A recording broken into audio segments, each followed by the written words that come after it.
Hey y'all, I see everybody's coming in. Sorry about the mix up with the scheduling from earlier.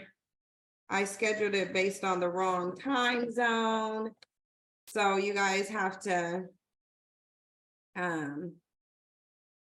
y'all are gonna have to give me a little pass here because I need to get some stuff up on the end, but I know that there were people waiting. And I basically scheduled this the wrong time zone, so it looked like I was really late, but really I wasn't because it wasn't even supposed to start. But look, we're here now, so we about to get into this. Let me get a sip of my water. Let me let a little bit more of y'all come in, and we go get into this because I need to get this black male worship off my chest. I need to be able to talk about how there are so many different delusional women within the community, and it's looking like it's primarily the older women, but it's still them nonetheless.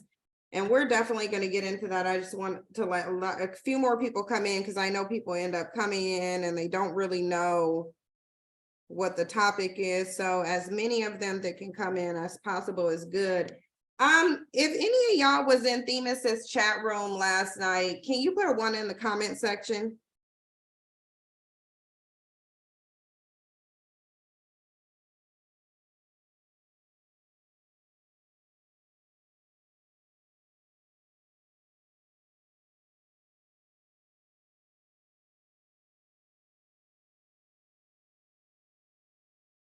I don't see anybody saying it, so I don't think anybody in here within there, and that's fine. It is what it is. Usage or cleaning. Oh, some people are. I guess there is a delay.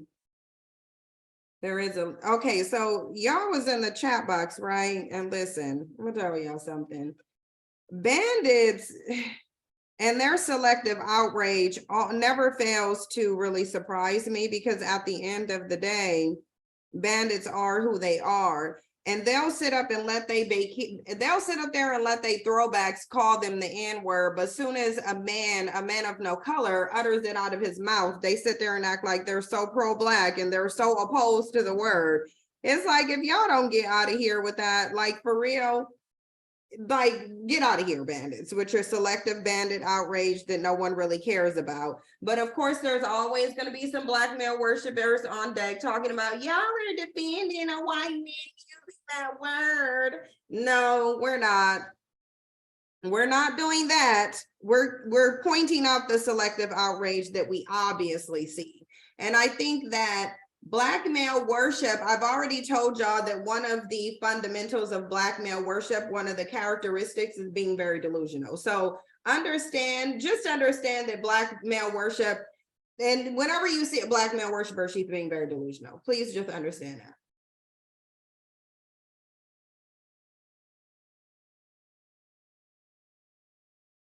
Okay. Now listen, we go get into this because look, on the topic of black male worship, I want to talk about Kenya, Sheree, and Martell Holt. Now listen, I didn't know who Martell Holt was a year ago. Y'all introduced me to Love and Marriage Huntsville. And that is how I became aware of the dust ball that is Martell Holt. We now know that Sheree, because Sheree is one of those desperate, I just want a man to say I have a man and any man will do as long as he is black. That's the type of woman that Sheree is. We saw Sheree looking like she was auditioning for Love After Lockup when she decided to deal with the felon that was in prison. And now Sheree has moved on from the felon in prison to Martell Holt, who spent the last couple years on a reality literally showing who he is and what he's about. Martell done set up and had a whole entire outside relationship outside of his marriage, because I already told y'all that bandits don't really care about marriage. Y'all can think they do, but they don't.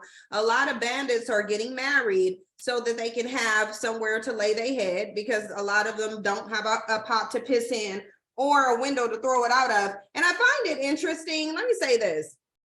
I find it interesting that bandits have the audacity. Listen, Bandits have nothing, but they do have the audacity. They have the audacity to be going around asking women what they bring to the table, when the reality of it is they can't afford a table or a house to put the table in. So it's just like, how dare you sit up there and then request that she bring something to a table that you don't even got? Bandits are out of control. They really are. They are completely out of control. How the hell do you want to ask a woman? Like, how are you going around asking a woman what she bring to the table and you know damn well you don't have a damn table? You don't have a table, bandit. You just don't. And a plastic little children's table or a folding plastic table that you take to the park for picnics does not constitute a table, nor does it warrant you to open your mouth and ask a woman what she bring to the table. You know damn well you only got an air mattress on the floor. What are you talking about? What are you talking about, bandits? But bandits already know the desperation of Black women, and that's how Sheree is navigating the way she's navigating. That's why a Martell can be who he is. That's why a bandit can be sitting up in prison knowing that he's going to be able to get a Black woman. If nobody else, they know they're going to be able to get a Black woman because of the mindset of women like Sheree. Everybody done sit up and saw Martell Holt have a 5-year relationship with another woman outside of his marriage. He turned around upon getting caught, called that woman a peasant. He's always screaming, yelling, and being extremely aggressive in somebody's face. And Sheree got the nerve to try to act like she's going to check Kenya based on some Blackness, talking about her, you got to stop calling these Black men aggressive. Why? Because they're so passive. They may be passive in the face of another male group, but when it comes to these Black women, it's 100% all aggression. So I want to know what Sheree is talking about when she says stop calling these Black men aggressive. Let me find the clip so y'all can listen to it, because this was one huge, big, utter display of Black male worship here. And then I really am over it too. I really am. Okay, let me let y'all listen to this clip. Hold on for a second. Let me try to pause it. And then I'm gonna redo it because I want y'all to hear this clip. All right. I forgot this is Instagram, so they might be ridiculous. They might try to not play the audio, but we're gonna see. After she gets caught. So now you want to attack him and say that he's attacking you. That's not how it works. Him saying, oh, I don't care about you. That's not offensive to me. That's I want to replay this. After she gets caught. Okay, that was the beginning. All right, listen to this. And say that he's attacking you. That's not how it works. Him saying, oh, I don't care about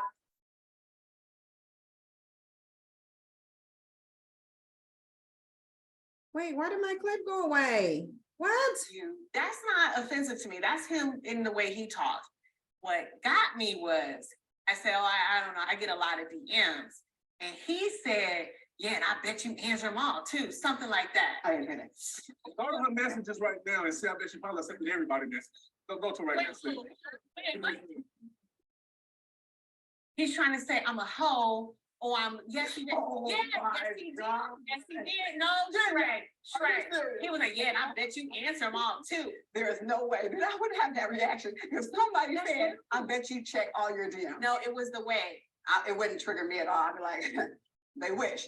You're trying to make something out of nothing because it never went anywhere. But you can hold him accountable for how he acted toward me. A man should never speak to a woman in that way, whether he's angry or not, ever. It's unacceptable. So is it okay for you to get his face? I'm just asking. It's okay if I'm defending myself, yes. So when he's defending himself, it's not okay to. It's okay to defend speak. himself, but he does not ever have to be abusive. Okay, Keith. First, Ross was aggressive He because he is. defended Sonya. Now, Martell defends himself and you call him a piece of shit. What is your issue with calling Black men aggressive? Are they public enemy number one because you don't have one? I can't stand You this gotta type look of at your woman. past and the things that you have accepted from men. And when Bob was saying crazy shit about you in the car, you have not learned that's a sign. There is never a scenario where it's okay for a man to speak to a woman like that. And there's never a scenario where it's okay for a woman to speak. You gotta acknowledge that. Abuse is abuse, though, but you have to see the signs, and that is what I've learned. To label these Black men and Black women. Sheree, don't turn this around on me. you, but you Don't cannot hurt do that though. me. I felt like I was standing up for myself because everybody else was there with the man. Here we go. I'm out here by myself and some man is talking to me crazy. Everyone is not mad, everybody is not him. Kenya, what would you need to get past it? Ooh, Sheree. Listen, because we heard enough. We've heard, I've heard enough. So look, I don't like women like Sheree. I really don't, especially that comment she made of, oh, what's your issue with calling these black men aggressive? Is it because you don't have one? Sheree, everybody is not as desperate as you are. Everybody is not the type who would allow a bandit to put hands, feet, TVs on them, cheat on them, blow them up. Like this bandit literally had Sheree driving back and forth from Atlanta to what was it, Philly, to go meet this bandit in prison, and he wasn't even showing up. So Sheree needs to take her ass somewhere and have several seats. You don't get to sit up here and try to shame Kenya Moore, who just got a divorce from her bandit. That's why she ain't got one. Displaying way more, like, I'm not waving the flag for Kenya. Trust and believe I'm not waving the flag for Kenya. I think Kenya has spent 50% of her time on the Real Housewives of Atlanta, and I've watched every season of them, okay? I was an avid watcher of Real Housewives of Atlanta. So I'm very well versed on how Kenya works and how Sheree works. And Kenya has spent 50% of her time being on the show being a bully and the other 50% being the hater. So I'm not going to sit here and wave a flag for Kenya because most of the backlash that Kenya gets is the backlash that she deserved. It just is what it is. Kenya has been problematic. So I'm not going to sit up here. I'm not going to sit up here and pretend like Kenya is just innocent. She's not. However, in this situation, absolutely Kenya is right. And Sheree is over here blackmail worshiping. How many times does blackmail worship have to backfire on Sheree before she learns her lesson? But then why am I asking that when I'm still sitting here trying to get Black women to stop worshiping these same bandits? Sheree needs to go climb up Mammy Mountain somewhere else. She really needs to. Because at the end of the day, bandits are aggressive. They're aggressive and they're abusive. And when a man sits up and call a woman, because he got found out that he was cheating on her, sits up and calls her a peasant, basically calls the mother of his children some 304s and make it seem like she's just a random thought out here. And listen, y'all don't have to like Melody. I don't really 100% like Melody Hope either, but did she deserve to be dragged through social media the way Martell was doing her? No. So he is aggressive. Like, we literally just finished watching an episode where he showed up to a party uninvited with his attention whoring ass, because most of the stuff that Martell does, I think Martell does it for attention. I think a lot of what Martell does, even dating Sheree, is for attention. And if Sheree was smart, she would understand when a person is trying to clout chase versus when they actually genuinely like them. But I don't think Sheree is going to meet a man who is going to want to do anything except exploit her and clout chase off of whatever little fame she gets from being on Real Housewives of Atlanta. Because if you look at which show has more skin in the game, it's Real Housewives of Atlanta. Martell being able to be on Real Housewives of Atlanta would benefit him more than him being on Love and Marriage Huntsville. It just is what it is. Sheree cannot see that. She thinks this man had the genuine interest in her, and he really doesn't. Then she wants to sit up there and try to get Kenya to excuse the aggressive, abusive behavior of a bandit just because she likes him. No, Kenya doesn't have to sit up here and defend your bandit just because you like him. And you don't get to shame her and act like Kenya can't get a man, because Kenya can get a man if she wants to. Kenya has had several men in her life, I'm pretty sure.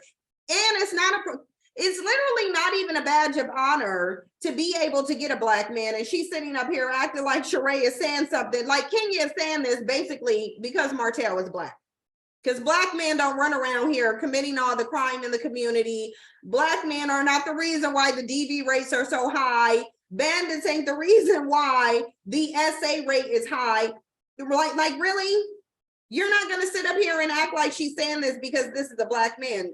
Hold on, you guys. I got my window open. So if you hear background noise, it's because I have the window open. I meant to close the window, but now that I'm in the middle of this, I'm not about to get up and close this window. So if y'all hear background noise or outside noise is because my window is open. But Sheree is a black male worshiper and it's annoying. Everybody has a right to label bandits what they are, which is aggressive. And she acts like just because it's a black man that they're off limits, and they're not. Y'all, if y'all were in Themis's chat box last night, then y'all already know my opinion. I think black women do not degrade bandits enough. They don't. I think you shelter their feelings way too much. And if we would start calling them out for who they are, maybe they wouldn't be this arrogant, disrespectful, and degrading to the women who are always literally cyber slurping them. Like, this defensive black man is really getting on my nerves. I hate to see it. Then there was a chick on Instagram, because I was in the post, and occasionally I'll see different content creators in there. So I be in there just going back and forth with people. Like, sometimes I go in there and I'll have a discussion with Bondi Blue. If she's in there, we'll go and exchange comments. But I made a comment in there about, okay, really, Martell is extremely aggressive and abusive. Let's just not pretend like his aggression and abuse have not been documented on a reality show for the past couple years, because it has. There was a black male worshiper who literally had the audacity to get into the comment section and say, when have Martell been abusive and aggressive, as if we don't have a whole show? Like, how many episodes, which season which season would you like for me to refer to when Martell was being aggressive and or abusive? Which show? Because he sure is documented in that show for being aggressive. He was fighting Marceau, calling, didn't he run up on Letitia's mama too? Like, Martell is aggressive and abusive to everybody. Let's not pretend that he's not, and he doesn't get a pass just because he's black. You might want to engage in black male worship and give him a pass, but nobody else has to do that. Kenya doesn't have to give him a pass. Bottom line is, Ross was aggressive too. We all saw the episode of Ross walking up to Kenya and getting in her face, so she can absolutely call him aggressive too, because he was. And the black male worship really needs to stop. It's annoying. Like, Sheree needs to go sit her expired ass down. And yes, I'm saying she expired, not because I think she looks expired. She doesn't. She's done a great job of keeping herself up. But Sheree is tired, washed out, and through. Like, she been put through the wash and rinse cycle way too many times. Like, Sheree, stop it. Really, like, I don't have time for the level of black male worship that Sheree wants to sit there and exhibit. And if this is how Real Housewives of Atlanta is going to start out, if this is setting the tone, I might end up needing to skip this season, because I'm not about to sit there and watch. They're all black male worshipers, first and foremost, because Candy is one too. I'm not, like, Candy is Miss my man, my husband. That's who Candy is. But let me tell y'all why Candy get a separate pass.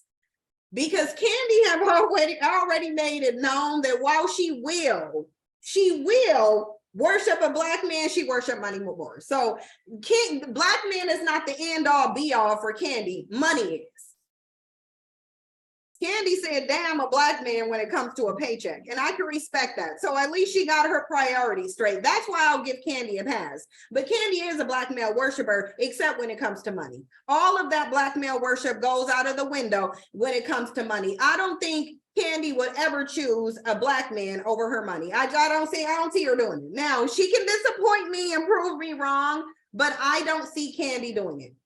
I don't see Candy doing it. I really don't. I don't see Candy putting a black man above her money. And we know that, and we saw that, because most black women get married without a prenuptial agreement. They'll marry down and then they won't even get a prenuptial agreement. Candy was like, you out your damn mind. Ain't gonna be no marriage, ain't gonna be no relationship if you don't sign this prenup, because you ain't getting a dime of my money. I can respect that. I can respect it. But she is still a black male worshiper.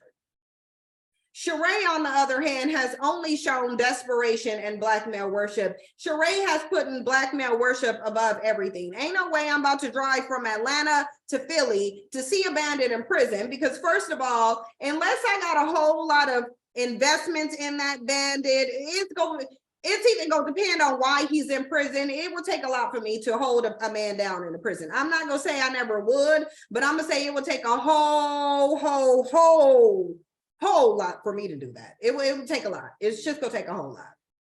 It's gonna take a lot. It would take a whole lot because I don't do the ride or die thing. I want black men to know that now. For the black men who are listening, I don't do the ride or die game. I'm not your ride or die. As I don't know if you've missed the memo that I've been trying to show you, but I have zero loyalty to you at the general consensus.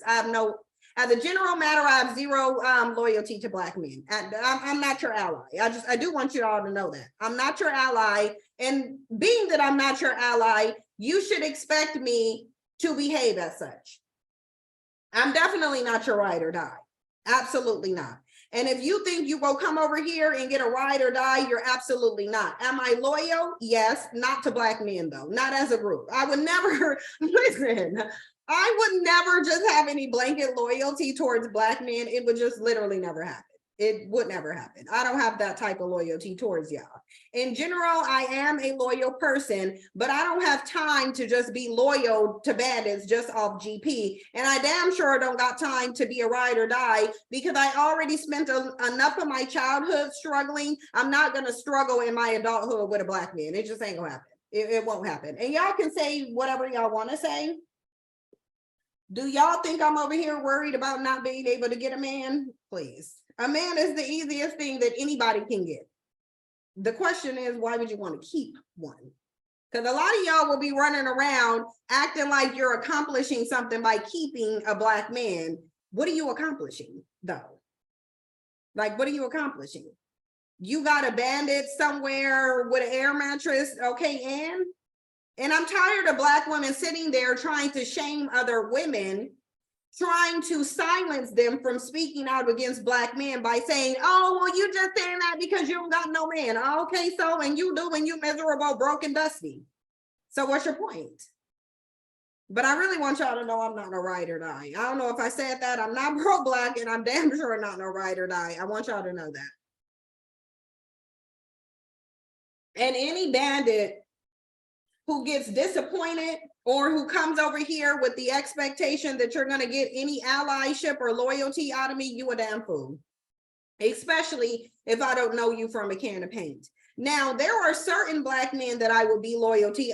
I'm still not going to be a ride or die. No matter how loyal I am to you, I don't do the ride or die. You have a certain amount of time, if you're in my life, to get it together. And if you don't, oh, well, the ship is just going to sail. And it will sail without you being on it too.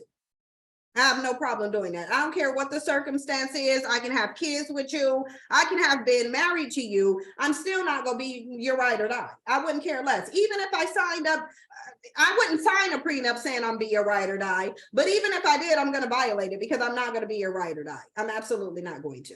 I refuse to. I refuse to. I will be alone with 20 million cats before I ever be a ride or die to somebody because you're not going to suck the life forth out of me. You're not going to keep getting yourself, because you know what ride or dies do? All ride or dies do is enable bandits to continue to engage in bandit behavior, and I'm not doing it. I'm not going to do it. I won't be your ride or die. And I'm putting out a PSA right now. Do not expect me to be your ride or die. It just ain't going to happen. Sheree is a ride or die, though. Sheree is a ride or die. And that's why she was able to put all of that money and energy into a bandit that was sitting in a prison cell, because she is a ride or die. Listen, we gonna get to Erica Mena, because Erica Mena is really going out real sad. Erica Mena is going out real sad. And I don't think Spice is problematic for dragging her. I think that Erica Mena needs to be dragged. We're going to get into that later. I'm not really going to get into it now, because why was I not surprised when Spice mentioned Erica Mena referring to her as a black bitch? I wasn't surprised by that, but we go get into that later. I'm not ready to get into Spice yet because there's a lot of lesser topics that I want to get into. This one about Sheree was one of them. But I do need y'all to understand, you don't get no blanket loyalty over here. I'm not an ally of black men's, and I will never be any man. He doesn't even have to be black. I will never be any man's ride or die. It just ain't gonna happen. Y'all think I'm gonna be sitting up here taking a case for a bandit? Please, please. You won't hear her copping to no pleas for no bandit. It ain't gonna happen. If you looking for somebody, please, I mean, you'll mess around and I'll be star witness for the prosecution. I'm not gonna be in no ride or die. I'm not gonna risk my freedom for you. I'm not gonna risk my money for you. I'm not gonna risk my health or my sanity. And I'm just not going to. I'm not what that type woman. And you should probably go find you the type of woman that is that type, because I'm not that type, and I will never be that type. And that type, it's not beneficial to be that type. It's also not beneficial to be the type of woman that would ever entertain Blueface. At this point, as a woman, you got to be a damn fool if you entertaining Blueface. You really just have to. So let me tell you why Blueface is on this radar. And I'm not going to spend too much time on Blueface, because I really do believe that when you look at Blueface, you're looking at the eyes of a demonic entity. Blueface seems to be soulless in every way and shape and form that a human can exhibit soulless behavior. Blueface exhibits it. So I want to show y'all this, because Claudia Jordan, and I'm starting to actually like Claudia Jordan based on her mindset. I'll say lately based on her mindset, I've tended to like Claudia Jordan. As a general matter, I don't. Claudia Jordan has made several problematic statements, and every day she sits up and tries to co-opt Black women's identity, and I really don't like that. But this woman put this out here regarding Blueface. It says Blueface responds to a woman claiming he flew her out and never showed up to meet her. Listen, I don't know how you can observe on a public platform how Blueface treats Krishan Rock and be willing to allow him to fly you out anywhere. So whatever this woman got is what she deserves, because why are you taking Blueface seriously as if we don't, what is wrong with women pretending that they don't know what type man they're dealing with? This woman should know what type of man that Blueface is just based solely off the way he treats his baby mama and the way he treats Krishan Rock. Did y'all see how Blueface is obviously trying to trigger Krishan Rock by using his baby mama? This is demonic behavior. This is psychopathic, narcissistic behavior where he's using his baby mama to triangulate Krishan Rock. I really just want y'all to notice that. I want y'all to notice that because Claudia Jordan definitely acknowledged it. And even if Black women don't want to say what needs to be said, non-Black women will. And it's been high time somebody comes out and talk about how disgusting Blueface actually is, because he is really disgusting. So this woman is getting what she deserves, because at the end of the day, why would you take Blueface seriously? Why would you even want to meet up with Blueface when you see exactly what type of man he is? You see how disrespectful he is. You see how degrading he is. Anybody who chooses to deal with Blueface is literally choosing wrong. You're the very definition of choosing wrong. You already know what Blueface stand for. You already know how he get down. In fact, I will let you listen to his mush mouth response, but because of the mush mouth, and because of the mush mouthery and the fact that I literally hate listening to him talk, I'm not going to play it. But in the video, he's literally saying, I believe he is saying that y'all should already know how he get down. Actually, in this one on the screen, it said, told the bitch I'm on my way, not even on my way. He think he's funny, but he's really not. Like, you're not funny at all. And every time you try to come with a punchline to try to appear funny, you never appear funny. This is why you're called a Dr. Seuss ABC rapper, because like this dude has no comedic timing at all. He tries to though. But this woman here with the blonde weave, the umbrella eyelash, and then the blue contacts obviously allowed Blueface to fly her out somewhere. Blueface never showed up. So she then said, I will never let another ninja fly me out again. I don't care how big of a celebrity you are. Fuck that shit. Blueface is not a blue celebrity. Blueface is not a big celebrity. And I don't know if she know that or not, but he's not. Sounds like she was trying to clout chase and ended up getting stood up. He ghosted her at the end of the day. Now, Claudia Jordan has been observing the soulless actions of degenerate Blueface, and she made this post here and said, he's disgusting, ladies and gents. Stay away from this man until he does the work. He's severely damaged. He's a severely damaged human. Ugh. And it is, he's gross. Like, this dude is gross. And anybody who, a symbol of low self-esteem and self-hatred, a manifestation of it would be dealing with a man like Blueface. And I think we already know that Krishan Rock doesn't have a drop of self-love residing within her. And I feel bad for this baby, especially considering it's a girl. I feel bad for this baby to be growing up with a mother who has no standards, no boundaries, no expectations, and no self-value or self-love that would help her to obtain some. And a father who's been sitting on the internet since he learned that she had been conceived, asking her mother to abort her. Literally trying to stress her into aborting her. And this is who this baby is going to be raised by. I just want y'all to know that as people sit up and make excuses for Krishan Rock. Because a lot of y'all be making excuses for her. And she's just as problematic, if not more problematic than Blueface. An argument can be made that she is more problematic. And let me get this off my screen, because these soulless demonic eyes ain't anything that I'm about to look at. I'm not about to look into Blueface's soulless demonic eyes. I'm just not going to.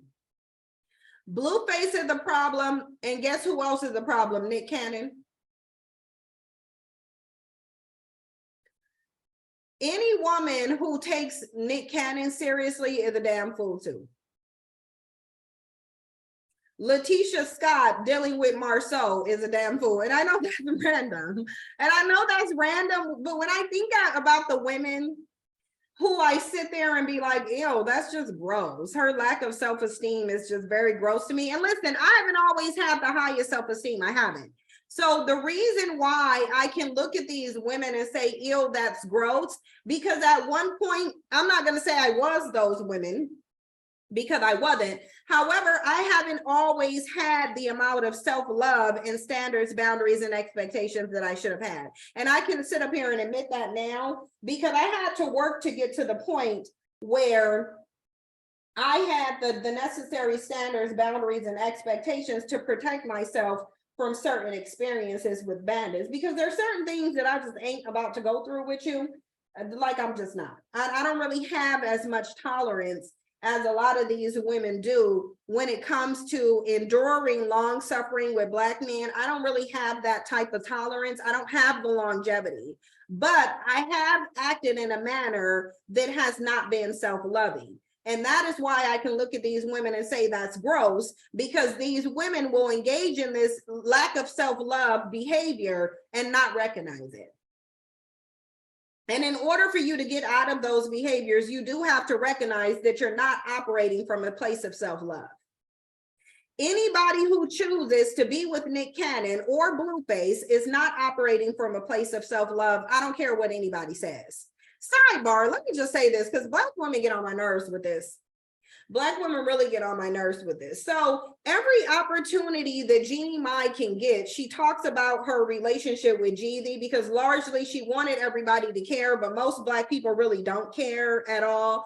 When I tell you nobody cares about Jeannie Mai being with Jeezy, nobody wants to hear about Jeannie Mai being with Jeezy, I'm telling you, generally nobody cares. However, there was a video that came out where Jeannie Mai was sitting up here talking about something in reference to Jeezy. I only looked at the caption. I didn't really listen to what she was saying, but it had something to do with her finally finding her love. Yeah, conveniently, in the midst of you paying a man of no color alimony, is so convenient. It's so much of a coincidence that you found a Black man who had a kink for Asian women and had a net worth of $10 million while you have a net worth of $1 million. You married him very quickly, popped out a child before you even married him, and people don't see the hustle. But nobody has to see the hustle. It just is what it is. Why did I go in that comment section and Black women are acting as delusional and naive as ever, sitting up there talking about, see, I told y'all, just because you won't do something for one person, you would do it for another person if you love them more. Do y'all really think that Jeannie Mai loved Jeezy more than she would love for a white man to give her some validation? Y'all must be crazy and delusional.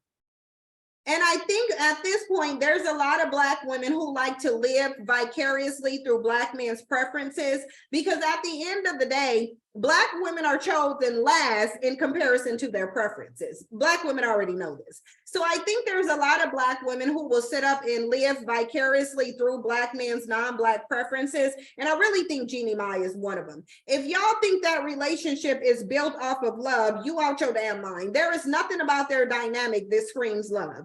You have a man who had a kink for Asian women, left 3 Black women, baby mamas, mind you, had a kink for Asian women, and you had an Asian woman over here who said that she does not prefer Black men. She will settle for one though, especially if it comes with a bag. She'll settle for one, but she prefers white men, and she's already put that out there. So this relationship is not about her finding the love of her life. This is about a woman being hypergamous and getting to the bag. And Black women in the comment section being delusional, talking about, oh, I'm so happy she found her love. Oh, y'all are just bitter and jealous. Y'all always think everybody who appears to be happy is happy. And I don't understand that. This is like a childlike mentality. You think because Jeannie Mai sits up in a video with a wet mullet on her head that looks like a strangled rat and talks about her loving relationship with Jeezy, you really think they in a loving relationship? Really? You ain't inside of their relationship. You don't know the inner workings of it, but you just go sit up here and say that people don't want them to be happy. I think by and large, people don't even care about them. People never really talk about Jeannie Mai and Jeezy because nobody really cares. Jeezy wasn't that relevant to begin with. So it's like, Jeannie Mai, you should have showed somebody who had more relevance in the Black community if you were going to try to use your union as a come up. Nobody pays attention to Jeannie Mai and Jeezy. They don't. They barely are in the blogs. They barely in the blogs. I don't even know how they made it to the blogs this time, maybe because the streets are kind of dry. But generally, Jeannie Mai and Jeezy is nobody's topic of discussion. The only reason why I'm discussing it is because of the reaction of some Black women in the comment section. And I'm reading the comments like, this is just gross and disgusting. This is an example of Black women trying to live vicariously through bandits and their preferences. And y'all always assume because people post pictures with them smiling in it, if you were to look at, and this is a good segue, if you were to look at all of those pictures that Toby Obumseli and Courtney Taylor were posting, you would think they were happy too. You would never suspect that she was going to, shortly after taking some of those pictures, go poke her bandit until he went and met his maker. You would have thought they were happy too. You would have thought they were happy. I don't know how many stories I've read where a bandit or a preference toe tags each other and everybody else said they seemed happy. Just because somebody seems happy or they think or they look like they have a healthy, loving union, that does not mean they have one. Social media, although it is a part of reality, it's a fake part of reality. People like to stunt on social media. People like to create fantasies and narratives that are not necessarily true. And why would y'all think she happy anyway when all of the preferences are on TikTok complaining about bandits? Do you really think a bandit can make a woman happy? The bandits are the least likely to keep any type of woman. Bandits don't know how to keep a woman happy. Like bandits got the lowest marriage rate and the highest divorce rate, specifically among their preferences, but y'all still in comment sections talking about people just don't want them to be happy. 9 times out of 10, they ain't happy. 9 times out of 10, she ain't happy with no bandit. How could Jeannie Mai possibly be happy with a man like Jeannie? How? What would give you any indication that Jeezy knows how to make a woman happy? You can simply just type into Google and see that he was trying to put hands on his baby mama and his son. So what makes you think this abusive man will be able to make a woman happy? Exactly. Power of Chi said flexing for the gram. They absolutely do flex for the gram. But Black women, and I feel like part of it is an effort to not have to deal with the shaming of Black men obnoxiously waving their preferences in your face and then telling you you're just a jealous, bitter Black woman because nobody chose you. That don't work over here. I don't want Dusty Jeezy, and I'm definitely not jealous of Jeannie Mai. Like, this woman hit the wall a long time ago. actually their union shows the contradiction that Black men like to sit up here and operate in, because this woman not only was discarded by another man who said he didn't want her, but she also hit the wall. She's over 40.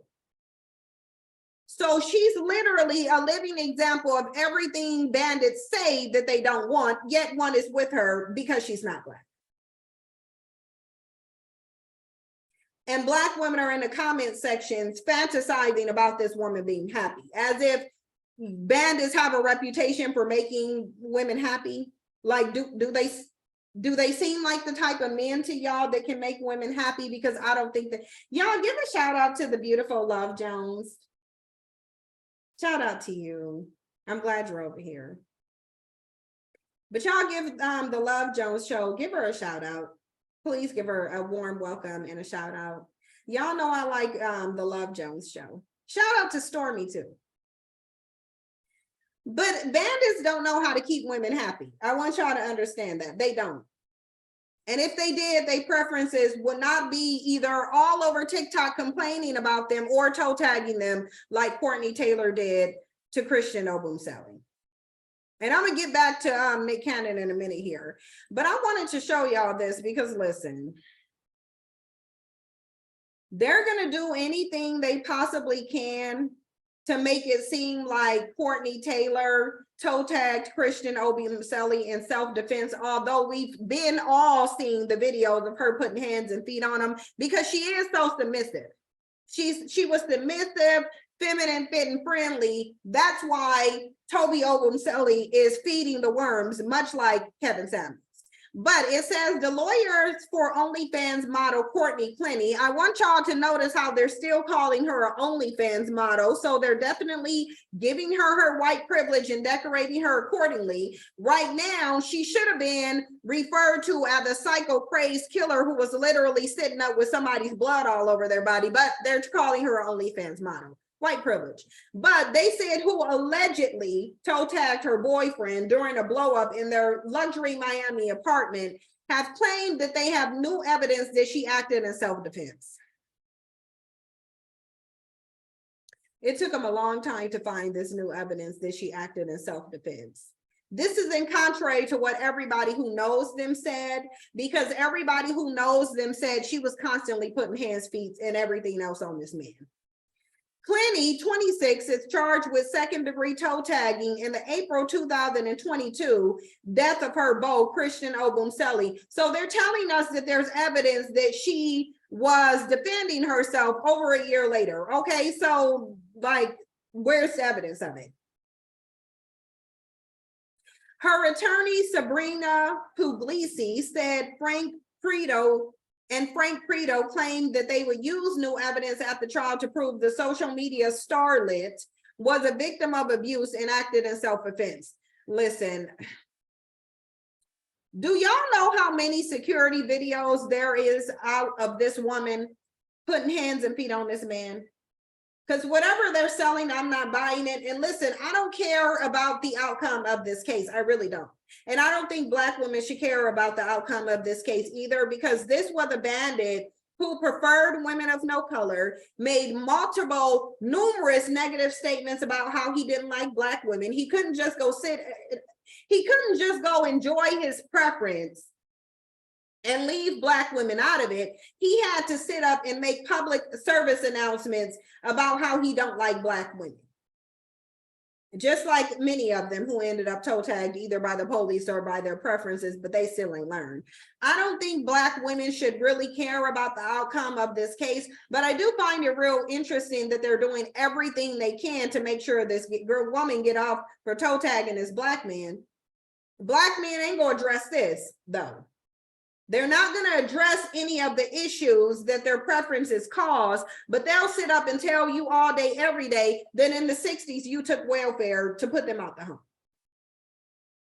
They won't deal with the false allegations that they feel like these women are always levying against them. They won't deal with the fact that if a woman of no color does toe tag them, the law is on her side because her male group are the dominant males while they're nothing as bitches within that society. They're not going to address any of that. They're not going to. And one of the reasons they're not going to is because they don't have to. Because they can sit up here and say these women are feminine, fit, and friendly. And rather than Black women asking why they all get the same Black man, then they're sitting up talking about how they need to be feminine too, how they need to learn how to be wives so they can attract the attention and perceived affection of some nothing ass bitch struggle bandits. And I'm not going, y'all can do that if y'all want to. I'm not gonna do it. I'm not. He was her punching man. This woman was putting hands and feet on this man. Everybody who knows them said it. We've seen several security, because she had no problem doing this in public either, mind you. She would do it in the lobby of their apartment building. She would do it out in clubs. She would just do it out in public in general because she felt comfortable doing it. Everybody, they've already released his text messages where he was talking about how she's always calling him the N-word and hitting him. So she really should be being charged with a hate crime at this point, but she's not being charged with a hate crime, even though there's text message documentation of her calling him the N-word all over the place. That's what I'm talking about, selective outrage, because even though she was doing that, Toby Obumseli said, look, I gotta pay the preference toll, so I'm gonna deal with it. He kept dealing with it. He kept dealing with it like a lot of Black men do, because when it comes to problematic behavior, they don't really care about the problematic behavior. If it's coming from a woman of no color, they'll continue to deal with that. But they go tell you about what happened in the 60s, although a lot of y'all was born in the 80s and the 90s, like myself. If I'm born in the mid 80s, why am I hearing about what happened in the 60s? I shouldn't be hearing about no welfare program that lasted for 4 years in the 60s that took you out of the home. Why aren't you addressing the issue with your preferences though? Because you act like you're so unforgiving. Black men act like they don't forget anything that Black women do, yet you will sit up here and repeat and deal with a preference repeatedly putting hands and feet on you until she toe tag you. Because did y'all see in those messages that they released from Toby Obumseli, he knew that this woman was going to eventually toe tag her. He knew there were some text messages out where he was in the messages saying he often wonders when the day where she toe tag him is going to come. He put that in a text message. He often wonders, when is she going to try to stab him and it's going to lead to his toe tag? So he knew exactly who he was dealing with. He knew absolutely who he was dealing with. He continued to do it because he was in love with her whiteness. And that's why I'm telling y'all, this is not an issue of you having deficits as women. This is an issue of you being seen as having deficits because you are Black. Because we see all day, every day, they will tolerate everything they say is problematic in you. They'll tolerate it from their preferences. They absolutely will. They surely will. You don't, I promise you, there ain't a bandit on this planet who will sit up in a woman of no color's face and tell her that Carolyn Bryant got Emmett Till toe tag, yet they will sit up in your face and talk to you about welfare in the 60s though. You would think every woman of no color on the planet would have to hear from Black men about Carolyn Bryant getting Emmett Till toe tag, but I promise you they never have to hear it. I promise you they never have to hear about how they raised the men that these bandits complain about. I guarantee you they never have to hear it. I guarantee you these women of no color never have to hear from Black men about the Casual Killing Act, from them toe tagging so many of their children. They hate their children anyway though, so they would never bring that up because bandits hate their Black children. Have y'all ever heard a bandit toasting to more Black babies like you heard them toasting to more mixed babies? I want y'all to tell me if y'all have ever heard any Black man or seen any Black man post a video where they sitting up with Black women talking about toast to more Black babies. If you've seen it, please send it to me. But you sure did see a video with them toasting with women of no color talking about toast to more mixed babies.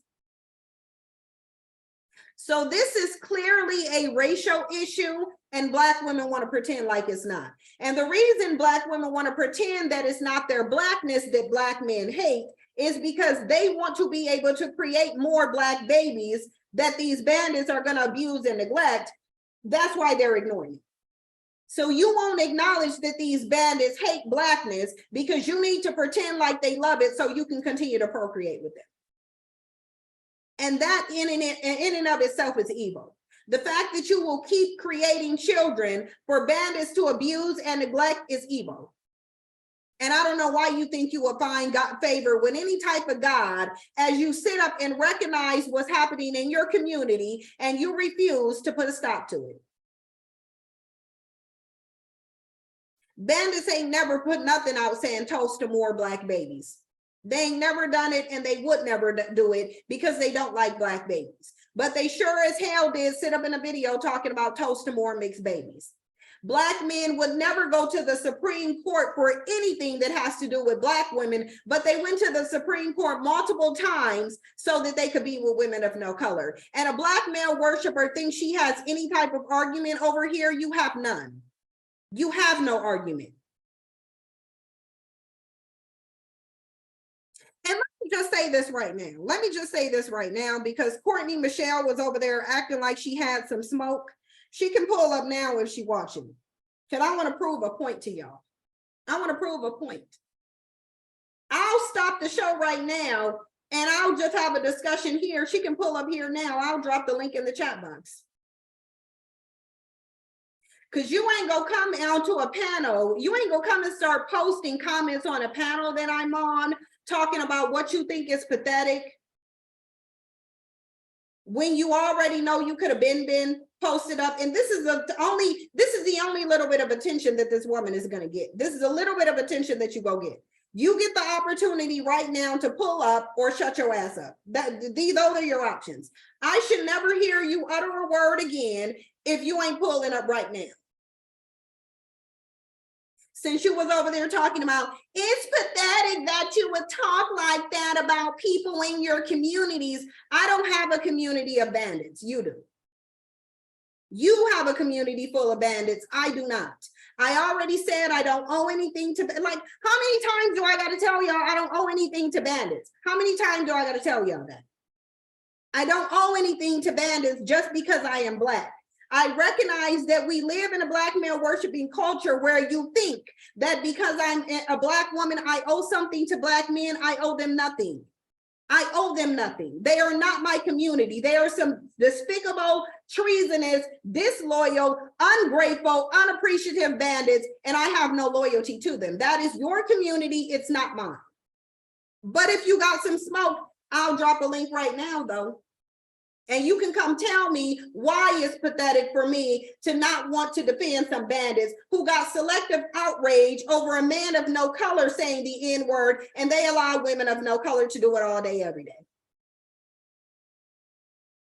No, Tasha, she has. She's been desperately begging for my attention, but never want to call never want to hit the phone line, never want to hit the link though. And this is really for one night only. For one night only, you can get some attention. Otherwise, you're going back to the realm of irrelevancy, and you can keep attention whoring and trying to clout chase. This is a little bit of attention you about to get. But you ain't gonna pull up though. That's what I thought. I guarantee you she ain't gonna pull up. She probably watching. She ain't gonna pull up. She's not gonna pull up. Everybody want to talk. Nobody wants to pull up though. So you can go back to your platform, chase the bandits who've already shown you that they think you're the nothing ass bitch, and you can keep my name out of your mouth, and don't come on any panels that I'm on sending super chats with your silly bullshit, thinking that I'm going to have some loyalty to some treasonous bandits. Didn't these bandits just show you what they thought about you? Didn't these bandits just prop a dead fish up above you, and you think you will come over to some panel that I'm on talking about what's pathetic? What's pathetic is that you're still advocating for bandits who already put a dead fish above you. But they know you're desperate, just like every other Black male worshiper over there who defends them. They know you're desperate, they know you're pathetic, and they know you have no self-value. And if you did have some self-value, you wouldn't sit up there and try to defend treasonous bandits who've already shown you that they're treasonous to you. So how dare you come and talk about what loyalty I should have to a group of bandits when them bandits just showed you that they ain't even loyal to you? They're not even loyal to you. You should be the example of why I should be loyal to them, and you're not. You're the example of why I'm not loyal to them. But anyway, I'm glad I addressed that. Let's get into Nick Cannon. Anybody who gets with Nick Cannon is a damn fool. Okay. I'm talking about, for the people who don't know, I'm talking about Themis' panel. Nobody came on the panel and confronted me. It was a super chat that was passively, like, you can't even be straightforward with your super chats. Let me tell y'all what I don't respect. This is what I don't respect in this area. If I'm gonna address somebody, as you guys see, I just did it now. If I'm gonna address somebody, I'm going to address you by your name. Whether it's super chat or on a panel, I'm going to address you by your name because I want you to know I'm talking about you. What I'm not going to do is sit up here and give these passive responses and act like I'm talking to who I'm talking to. If I got a problem with you, I'm gonna pull up. I'm not gonna sit up here and play these games and sit in videos and say, oh, I would like to have a dialogue with her and engage in all these antics to get attention. I'm gonna show up to your door like you ordered me, hashtag DoorDash. That's what I'm gonna do. And I don't respect the people who don't do it. Like, if you really want some smoke, you can pull up and get it. Cardi B, she told y'all that already. If you really want the smoke, you can pull up, you can get it. And you pulled up last night acting like you wanted some smoke, but you never really want none though. You never really want no smoke. And the reason you never really want no smoke, you really just want some clout. You know you don't got no argument. You know you have no argument. You know, like, none of the black male worshipers in that space, none of them have an argument. Not against mine. Absolutely not against mine. They couldn't even give you a 1-for-1 example of why you should be loyal to him.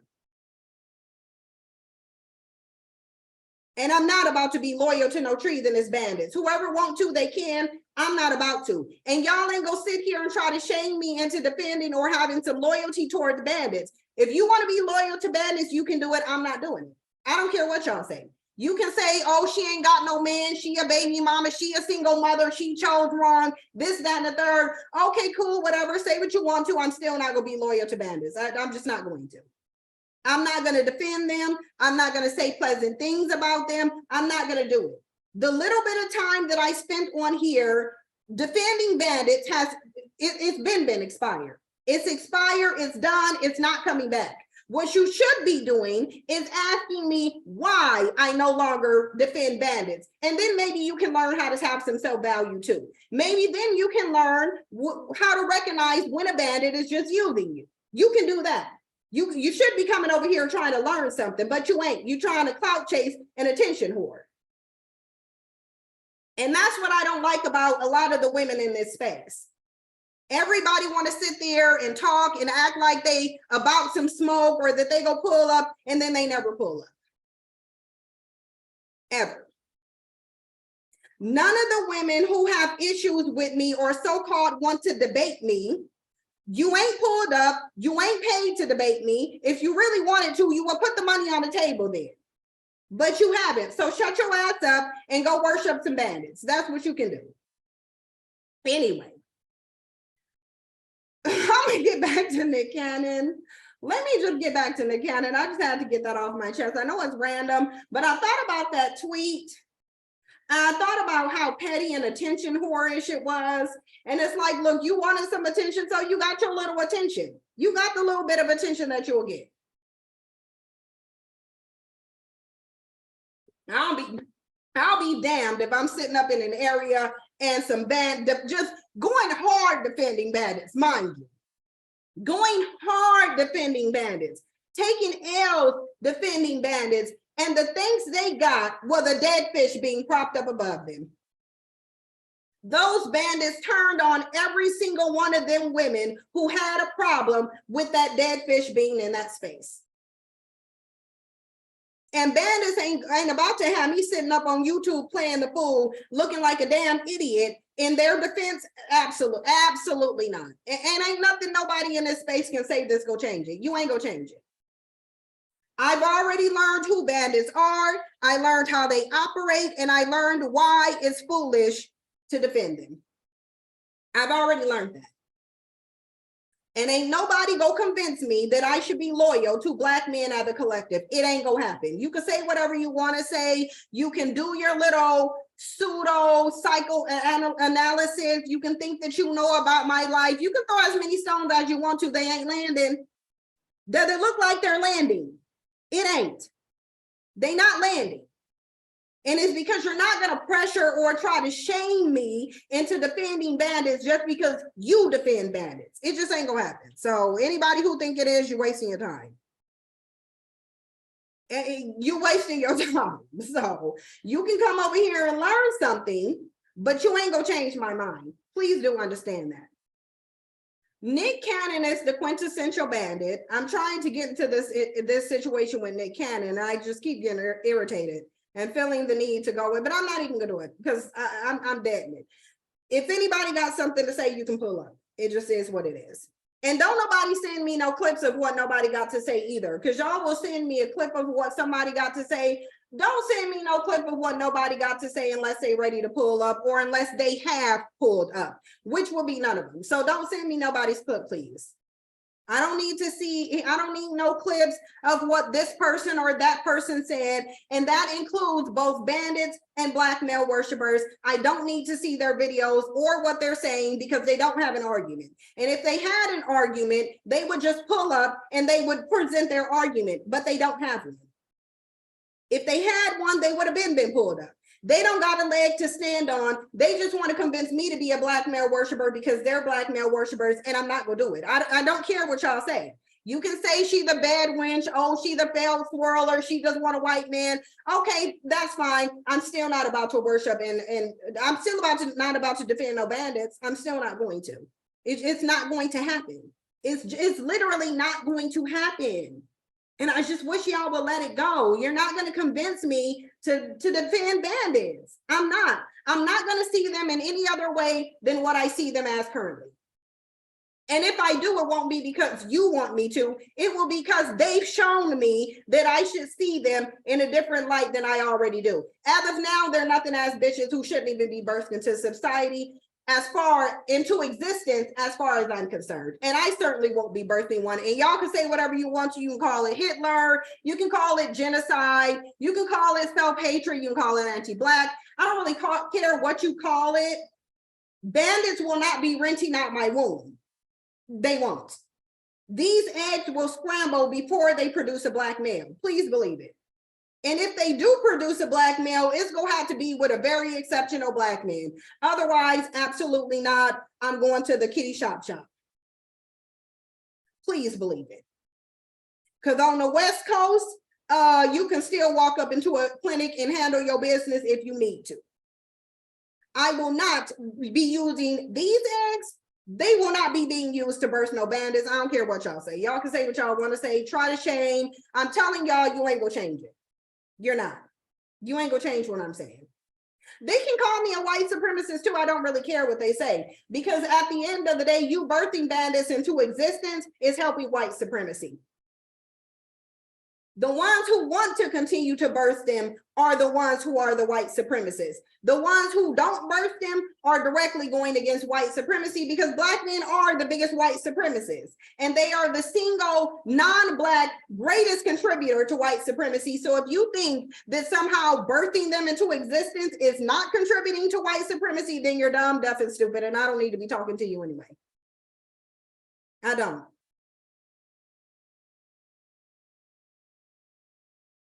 Okay, I don't even know what you're talking about, but you got to get out of here. Where are the mods? Because I feel like there's too many. Well, anyway, I got that one out of here. That's fine. But let me just try to now get into this Nick Cannon thing. I wasn't even planning to like drill nothing or nobody. I don't know why.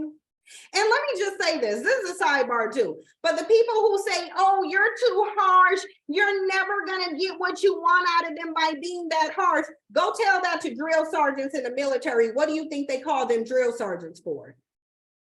When you want to turn somebody into a soldier, you don't present to them niceties. You don't. What do y'all think our military would look like if they didn't have to go deal with drill sergeants in boot camps? They will be weak little bitches, scared of everything.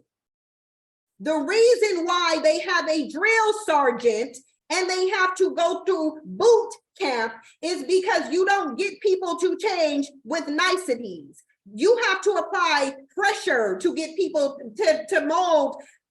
To mold a soldier into a soldier, it takes pressure. That's why you have drill sergeants. So you can miss me with, oh, your method is not gonna work. Go tell it to everybody's military then. Go tell them they doing the wrong thing. And instead of subjecting them to drill sergeants in boot camp, just tell them you need to put them on an island and coddle them. And then they'll be better. And see how that works out. You producing a line of nothing ass bitches because you keep coddling them. They need a drill sergeant. They need to be in boot camp.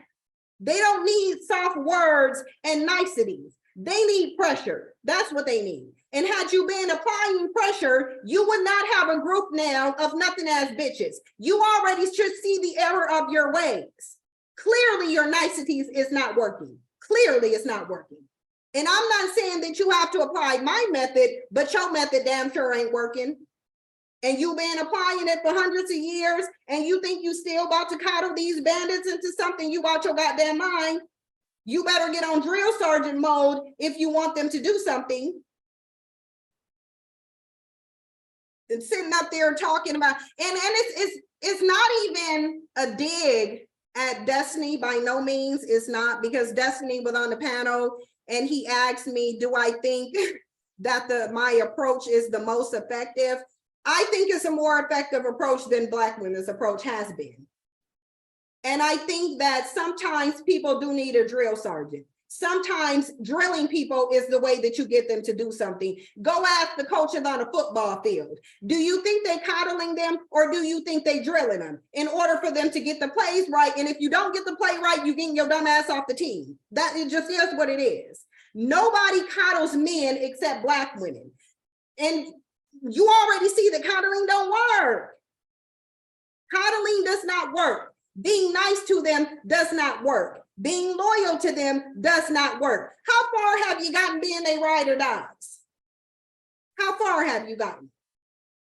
Because I don't need to experience their disloyalty anymore. I can look at how disloyal they are to the current Black male worshipers. There's a reason why football players and other athletes have to go to training camps where nobody is coddling their feelings. If they fail, if they miss a play, ain't nobody sitting there talking to them nicely. It's like, yeah, right, why'd your dumb ass fumble the ball? Do you think they're looking at the athletes who fumbled the ball and saying, oh, okay, you fumbled the ball, but you did your best. You didn't mean to do it. No, they gonna say you fumbled the ball, and if you do it again, you get your raggedy ass off my team. It's that simple. It's that simple. You should have been kicked these bandits off your team because they stay fumbling the ball.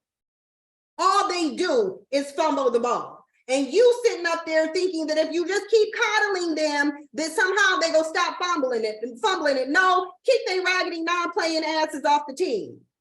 If you want to fumble the ball, you can go fumble it somewhere else. But you ain't gonna fumble it on my team. And I'm not about to lend my womb to a bunch of nothing ass bitches who keep fumbling the ball. Y'all can though. If you come over here, you go get a drill sergeant, bandit. That's what you go get. And I'm gonna want to know why you keep failing. And if you keep failing and you can't get it right, then get your ass on there and go be somebody else's burden. And that's the attitude that Black women need to have. And you ain't gonna get nowhere with these bandits with niceties. You're not.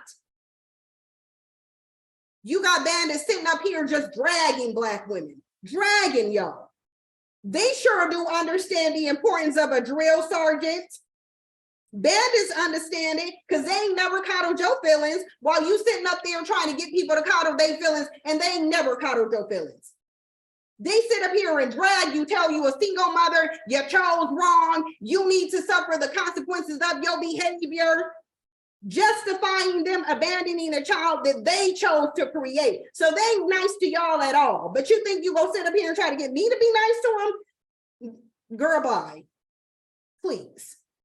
You can take that bullshit somewhere else. Do not bring it over here. I'm really not the one. I'm not about to coddle a bandit just because you want to. It ain't gonna happen. It ain't gonna happen. Yeah, no, they do keep coddling their sons, nurse lady vlogs. They do. And they think the coddling approach is the best approach. It's not. They need to be whipped into shape. There's a reason why the term goes whip them into shape. Just look at what whip them into shape implies. What does it imply to whip somebody into shape? Because nobody's saying, oh, just coddle them into shape. No, coddling creates narcissism. Nobody wants to deal with a narcissist, but coddling is one of the ways that you create them. They say whip them into shape. There are drill sergeants, apply pressure. Those are terms that are used because those are the only thing that will promote change. You need to apply pressure. And Black women ain't never applied no pressure on no bandit, never. But beggars can't be choosers, right?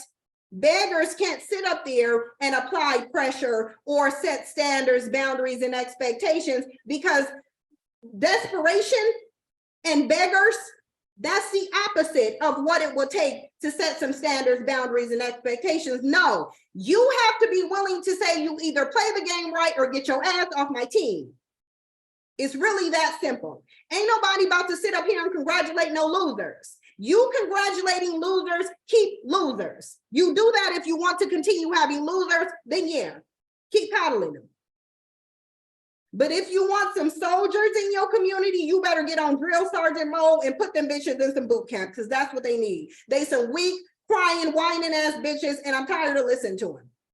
I'm tired of listening to them. So you can sit up here and lay a bandit on your bosom and let them cry into your titties. It ain't gonna happen. It's not gonna happen. It won't happen over here. It absolutely will not. Absolutely not. I'm not about to sit up here and coddle no man. And if you want to, you can do it, but you're gonna be doing it on your own. And if you got smoke for what I'm saying, you can pull up. But my suspicion is that you won't. You probably gonna go make your videos to whoever. And this is not to a certain person at all. It's not to Destiny or anybody else. This is just a general statement. You gonna go sit in your video, you gonna make your little dumb comments that I ain't gonna even hear, because what y'all don't understand is that I don't even hear you. I don't even hear you. I don't even hear you to care about what you're saying, because I ain't even watching your videos. The only time your videos cross my path is when somebody else send it to me. And even then I don't watch it. So I'm not even gonna be hearing what you're saying. You either go pull up over here and say it to my face, or just save your breath. Just save your breath, because you're not about to move nothing. Not over here, because I'm already secure in everything that I'm doing. I'm not desperate for a bandit, and you're not gonna shame me by, oh, well, you'll never get married. Well, that's why you're nobody's wife. I'm nobody's wife because I don't want to be. That's why I'm not nobody's wife. I already had the opportunity to be somebody's wife. I'm not about to voluntarily go into some indentured servitude. Y'all got me messed up and confused for somebody else. You can sit up there and brag about being in indentured servitude. I'm not going to. I'm not about to sit up here and dedicate my life to serving some bandit and then compromising my wealth. Please, y'all better get out of here with that. Y'all need to get all the way out of there with that. That can be what you do. I ain't doing it. I've never been susceptible to peer pressure, and it ain't gonna start when I'm 38. So at 38, I'm supposed to start submitting to peer pressure.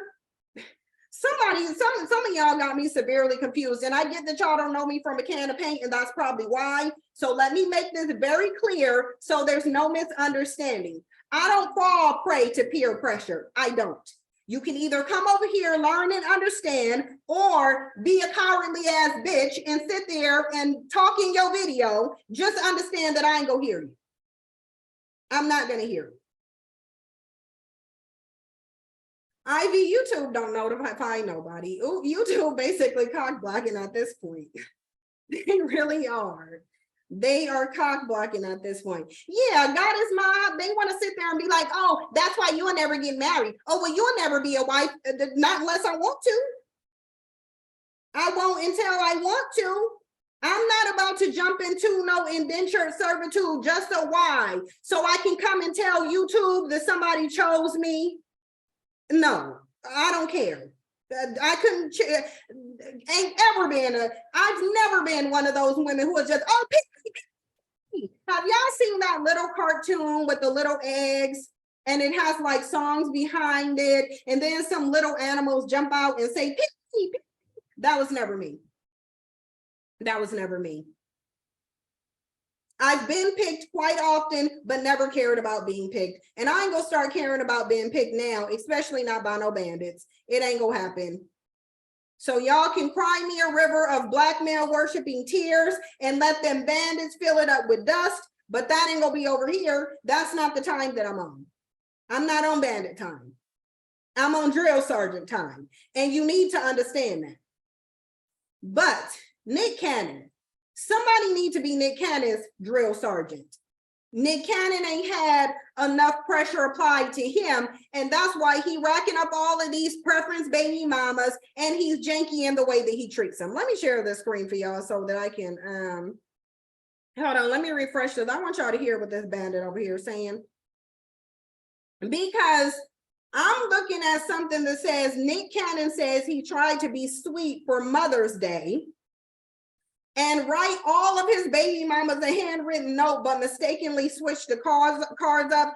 Listen, these women are nothing but wombs to Nick Cannon. They're nothing but wombs to Nick Cannon. Basically, what Nick Cannon is saying here is that he doesn't value any of these women at all, and he certainly doesn't value them enough to do anything personal with him. But then when you got that many baby mamas, of course, you're going to end up making some mistakes, switching up some cards. But here we go. Let's listen to what he had to say. I my best.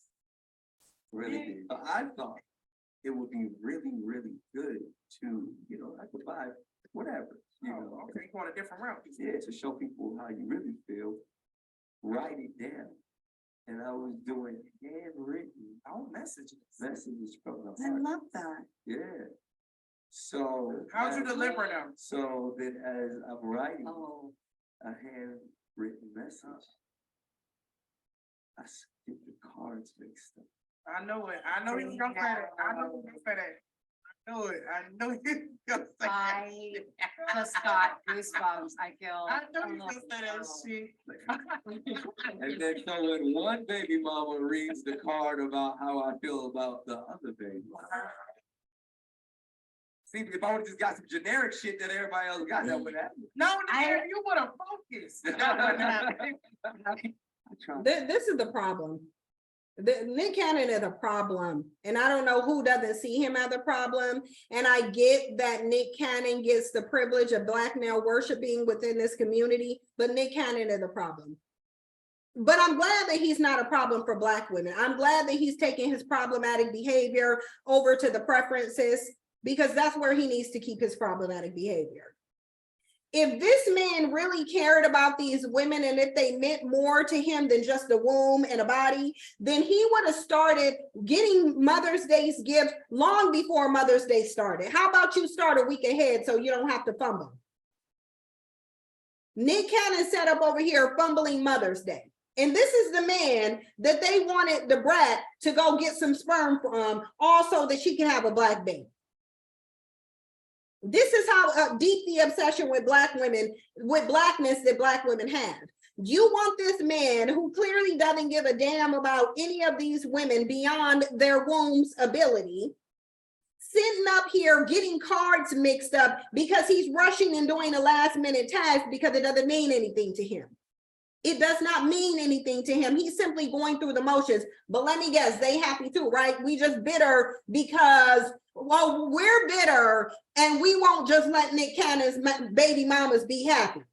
And they finally found the love of their life with a man who don't care enough about them to make sure that he's able to give them a sentimental Mother's Day gift and not mix them up. And then this bandit said he goes to which one of their houses. They basically got to beg him for some attention. In order for them to see this man, they got to beg him to. They got to call him and basically chase him. They got to chase Nick Cannon just so that they can get him to spend a night at their house. And these are the bandits that y'all want me to sit up here and vie for the attention of? Like, this is literally a Twilight Zone. Y'all should at least have one Black man to point to me, to give to me as an example of why I shouldn't be dragging bandits. Nick Cannon sure ain't that example. It sure ain't. And I want Black women to notice that even with his preferences, he's careless even with his preferences. Do y'all think that if Nick Cannon would have started like a week ahead of Mother's Day and put some thought into each individual woman and what they will want for Mother's Day, do you think he would have been fumbling some Mother's Day cards? No. No, he wouldn't be. Because he would care enough to plan it. He's not putting any thought into it. He's simply just trying to throw some cards together. Oh, whatever baby mama I'm gonna get this to. You ain't even write their name in the card. So you didn't even write their name in the card. Because if you would have wrote their names in the card, then how can you get them mixed up? At least have the nerve to give it to your assistant and tell your assistant to do it. He doesn't even care enough about hiring somebody else to pretend to show that he cares. I know Mariah Carey got to be really embarrassed. Mariah Carey got to be really embarrassed that she the baby mama to this bandit. How, imagine you're Mariah Carey and this is your baby daddy. Nobody cares if you were previously married to him. I want y'all to know that. I want y'all to know that when people look at Nick Cannon, they don't say, well, at least Mariah Carey was married to him. And if you do, you a damn fool, because that marriage don't mean nothing. This would be embarrassing no matter which way you pitch it. It would be embarrassing. If Nick Cannon is your baby daddy, this is embarrassing. Even though he sat up there and said Mariah Carey is the love of his life and spoke so highly of her, do y'all think Mariah Carey thinking about that? Do y'all think Mariah Carey care if he say that? Because she's still getting the same Black man, the same one that the other preferences got. Mariah Carey in her mind may think that she's better because she was married to that man. But based on what I see, that's not a flex, boo-boo. Absolutely not. That is not a flex. That's not a flex. Because that means you may have done, I don't know what you looked at, how you determined that Nick Cannon was going to be your baby daddy, but you didn't look deep enough. You did not look deep enough. Somewhere Mariah Carey went wrong with her discernment. Now, I'm not saying that she could have predicted his behavior, but damn, like some character traits have to be present that will lead to this type of dust. Yeah, this is pathetic. It really just is. Nick Cannon is a whole mess. Nick Cannon makes my booty crack itch, y'all. He really do. My booty crack will be fine until Nick Cannon is brought up, and then it begins to itch. It begins to itch at that point. Solely based on the antics of Nick Cannon. But look, I don't got no kid by Nick Cannon, so I don't have to live in the legacy of his dust. I don't have a kid by Nick Cannon, so I really don't have a dog in this fight. But I just think there's so many different ways that Nick Cannon comes out and tells us that his baby mamas are nothing more, nothing more than a womb to him, and this is one of them. So now y'all know Nick Cannon is not putting any thought to this. He doesn't see them as any individual. He probably just sees them as one big womb. One big white womb is probably what he sees them as. And that's a problem. If I'm Mariah Carey, I'm running around thinking it's a flex that I was married to this type bandit. I like, no, ain't no way. I would still be embarrassed. I would be embarrassed and I would be thinking to myself, I really should have chose better. How did I not see this type of mentality? But maybe she did see that type of mentality and that's why she's not married to him anymore. Like, so it could go either way, really. It could go either way. But there's a bandit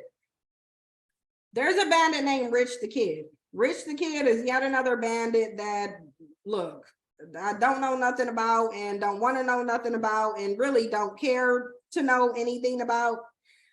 But Rich the Kid is a bandit who said that his newest, not his newest because he'd been with this woman for a while, but back in 2018, this bandit said that his preference looked better than Rihanna. Let me show y'all her. Because he sat up there talking about she finer than Rihanna now. I don't know what's wrong with his eyes, but I'm thinking it must be the white skin. This is who she is. Her name is Tory Bricks. It sounds like a PORN name, but whatever. She's the social media influencer. And this is the woman that he bragged about having and said that she was finer than Rihanna. I think he was trying to get some attention when he said that in 2018. So this preference had a lot of skin in the game, but what she doesn't have is the loyalty of this bandit because all he can be is the same black man. So he issued this apology to her because he got exposed for essentially getting another preference pregnant and then trying to pay her to get rid of it or to hide it. So it says Rich the Kid apologizes to his fiance Tory after a woman accuses him of failing to pay hush money for a secret pregnancy.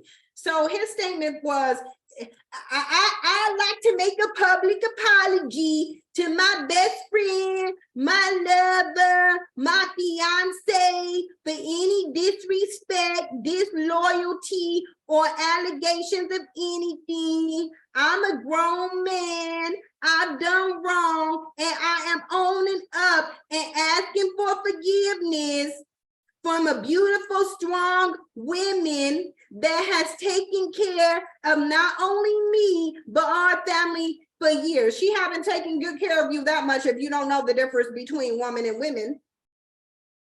I am not like these others, so says the same black man. I know I've been wrong and will fix it. Love you, and I am so sorry. You are sorry, but I don't think you go fix it. Can y'all tell me why it is that her being his best friend, his lover, and his fiance didn't stop him from going out and getting this other woman pregnant? Because it's so easy for bandits to express love after the fact, but why doesn't that love stop you from betraying your so-called best friend? If this is your best friend, your lover, and your fiance, I would think all of those things would stop you from cheating on her, unless she only became those things after you cheated and she really wasn't before. Because how can she be all of this, but you would still betray her in this way? Knowing that you're a public couple and knowing that she's going to have to deal with the public exposure of it, and she's dealing with it now. So let me read a little bit of this article and then I'm going to get into Spice. Because Spice over here dragging Erica Mena. She is over here just dragging Erica Mena, and she getting support too. Spice is getting the support at least from Kirk Frost, but we about to get into that in a minute because then I'm gonna wrap this up. I want to read y'all something on this bandit. So let me share this screen with y'all one more time because they got a picture that they said is some evidence. And I really don't know why this is going viral now because this happened nearly a month ago, but for some reason it's going viral now. But it says Rich the Kid accused of $30K hush money agreement to keep pregnancy a secret from fiance Tory Bricks, according to court documents. So this is a woman who literally wants to take him to court. She said she's going to come up on that bag one way or another. Rapper Rich the Kid has been slapped with a bombshell lawsuit accusing him of agreeing to pay $35K to a woman he knocked up in an effort to keep the news from his fiance Tory Bricks. Because apparently her being his best friend, all this love he had for her didn't at least cause him to wear a condom. You could have at least loved your fiance enough to wear a condom, but bandits love no one. So I don't know why bandits think that they get to sit up here and express all this love that there's no evidence of.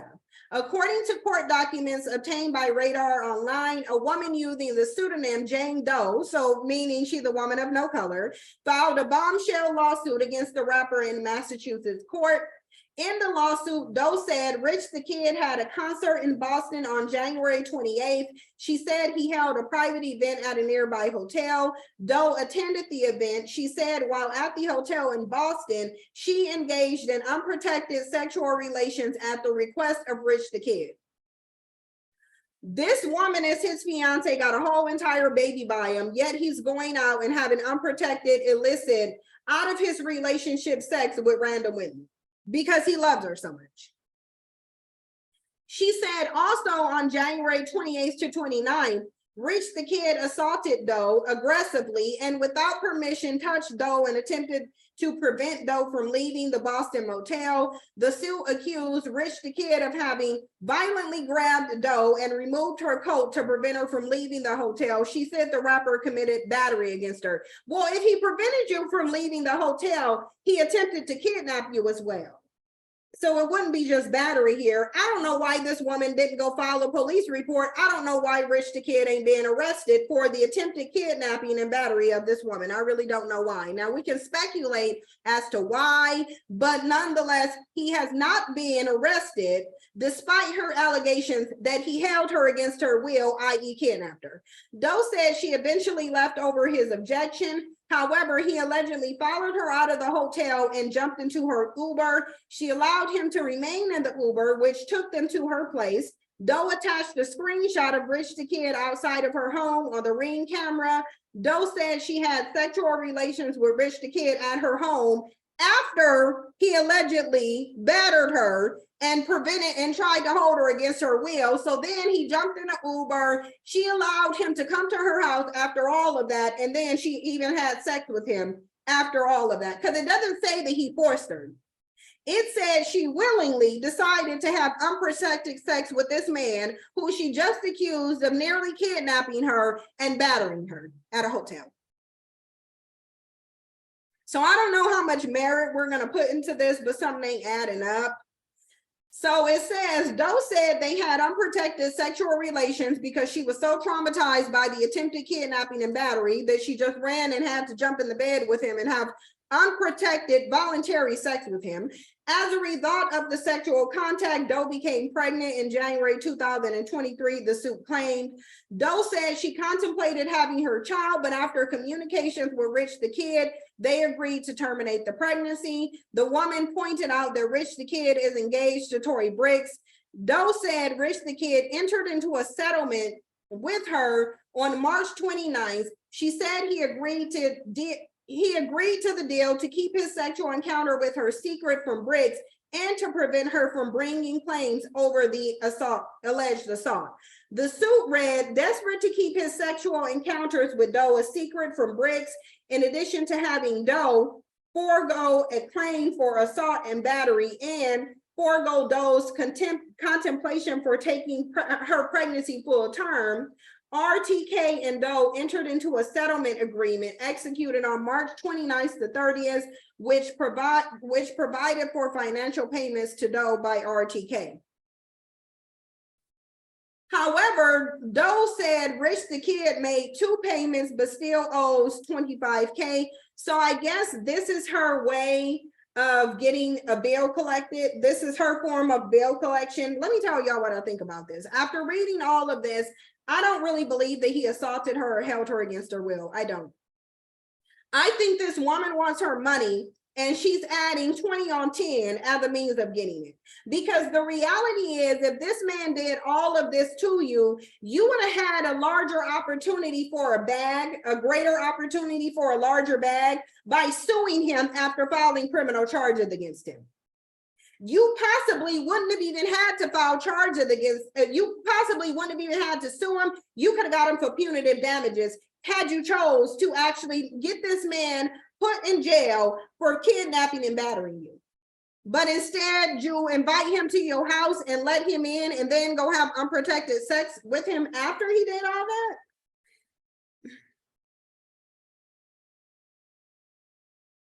I don't know, y'all. Something ain't adding up to me. So, and I get, listen, I get that victims of abuse, they act in inordinate ways. But I've never heard of a man attempting to kidnap a woman and battering her in a hotel. She escapes, allows him to get into the Uber with her, allows him to drive home with her, then voluntarily get in the bed with him unprotected and have sex with him. I've never heard of that. I've never heard of that. Now, I'm not saying it doesn't exist. I'm just saying I never heard of that. Because if you just escape this man after battering you, why would you then take him home and jump into the bed with him? She made no mention of him forcing himself on her, by the way. She made none. No mention of when he got to the home. I'm actually surprised that that part is in there. She wants her other 25K. This bandit ain't paying it, so she putting 20 on 10. That's my opinion. I'm not trying to offend nobody. I'm not trying to victim blame, but it's not adding up to me. It's really not adding up to me. I don't understand why, after you escaped from this man, would you allow him to come to your home? You let him into your home because she didn't say he forced his way in. So if he didn't force entry, then you let him into your home, you let him into your bed, you let him not wear a condom, and you voluntarily had protected sex with this man. This is a woman of no color in question, I'm telling y'all. This is a woman of no color. If it looks and sounds like a woman of no color, it's probably a woman of no color, because this ain't making no sense to me. If a rapper did all of these things to me, do y'all know what I'm going to do? I'm going to press charges on them, and then I'm going to file a civil lawsuit. And I'm going to let the courts decide how much money I should get in punitive damages, because it's probably going to be more than $25,000. So I don't understand this. I don't understand this. This doesn't make sense to me, but that's her story and she's sticking to it. So it is what it is. This is her story and she is absolutely sticking to her story, even though it don't make no sense. But when it's a woman of no color, it don't gotta make sense. Her word is gospel because her men are in the dominant position and our men, I use air quotes and use that very loosely, are the nothing ass bitches of society. That's the difference. You can observe the differences between the two groups and their position in society based on how women are treated when they're in this situation. And I don't believe everything that she's saying. I don't believe everything that she's saying. I believe that she invited him over. She willingly had relations with him. She got pregnant. She was supposed to get $35,000. She didn't do it. So now she's adding extras to the situation. She still ain't went and filed no police report, mind you. She still, mind you, after all that, has not went and filed not one police report. You can do that online. You don't even have to leave your home. Anyway, so Spice has been dragging Erica Mena by her hair all over the internet, and we've been seeing it. There is a 12-minute video in which Spice is just going in on Erica Mena. And really, it's about time that somebody tells Erica Mena how ridiculous she look out in these streets. You sitting here getting mad every time Safari acknowledges another woman, although he done stressed you out to the point that you sitting up there looking super skinny and emaciated. Whenever a bandit has stressed a woman out to the degree that it's physically manifested to where we can see it, that's not a man that you should be chasing. Yet Erica Mena does this all the time because she's a woman of a certain pathology. And quite frankly, bandits are her only option at this point. Erica Mena has kids by multiple different men at this point. 2 children by Safari, even though he said that he didn't even want no kid with her. Safari had already told her she gained too much weight. She had become unattractive to him. He didn't want a baby by her, yet she allowed herself to become impregnated by him again. And I don't understand that. I don't understand that. I don't understand it. I get you being, you having this baby the first time, I get that, but I don't understand why you wouldn't at least get on birth control after this man already told you that you weren't attractive to him and he didn't want a second baby by you. Why? We saw it all over national TV, so we know she saw it. Why wouldn't you at least just protect yourself from having this dude's baby? Now you sitting up there with 2 children by this man. You can't get him to do anything for you. Meanwhile, he's out here buying Amara La Negra's twins, Rolex watches, and shout out to Lovely TV, like she said, these kids can't even tell time. So why are you buying them Rolex watches? Her babies can't even tell time. And they're wearing Rolex watches, but Erica Mena is sitting up here complaining that this bandit won't take care of her kids. So here's the thing. Safari has been shown Erica Mena who he is. Erica Mena acts like she had a problem letting Safari go. That's what I'm seeing. I'm seeing Erica Mena as a very jealous woman. Unfortunately, she's still jealous. And she still has a vested interest and an emotional attachment to this bandit. And look, I get it. She has children with him. However, children is not stopping Safari from disrespecting her. So why would Erica Mena allow some kids to continue to have her emotionally attached to this bandit? Take your feelings out the situation, girl. Because now you're getting dragged all over the internet because you refuse to let this bandit go. And because you keep going after every woman that he pays attention to. Erica keeps doing this. She keeps doing it. Every time Safari does something that involves another woman, Erica Mena has to come out and make multiple different posts about how he ain't taking care of his kids. Look, we can look at you, Erica Mena, and how he's taking you up top and got you sitting here looking like you are, what my mom used to say, 1 cracker away from death. Or no, my mom used it. Let me tell y'all, my mom says death eating a cracker. That's what my mom, shout out to my mom. Let me tell y'all, sometimes my mom come up with some of the most funniest drags ever. Because my mom would say certain people look like death eating a cracker. And that's what is given with Erica Mena. It's given death eating a cracker, okay? It's looking like a skeleton sitting out, getting enraged and furiously typing on her computer every time Safari comes out and shows interest in another woman. For real. No, like seriously, I'm trying not to like die laughing, but that is what my mom would say. So according to my mom, Safari got her out here looking like death eating a cracker, but she's still sitting up here chasing after this man. And I guess Spice is tired of it. So let me play for y'all some of what Spice is saying about her. Let me play this video of Spice really quickly. I want to make sure. I want to do whichever one is the longest, but I don't know because these are taking clips from her. Actually, let me just get the YouTube video. Let me just pull up the YouTube video. We're not going to go over all 12 minutes of it, obviously. We're not going to go over all 12 minutes of it because I only got 30 minutes left on here before this premiere plays. So let me find this video with Spice dragging Erica Mena, the YouTube one, because I want you guys to see. I want you to see more of what she has to say than what's on the social media clips. Because out of 12 minutes, I mean, I would be doing her a disservice out of 12 minutes if I only show a little clip. Oh, it's in my downloads. Okay, hold on, y'all, because I downloaded it to keep it. Now, where are my downloads? YouTube moves everything around. Oh, here's my downloads. How do I not have any downloads? What?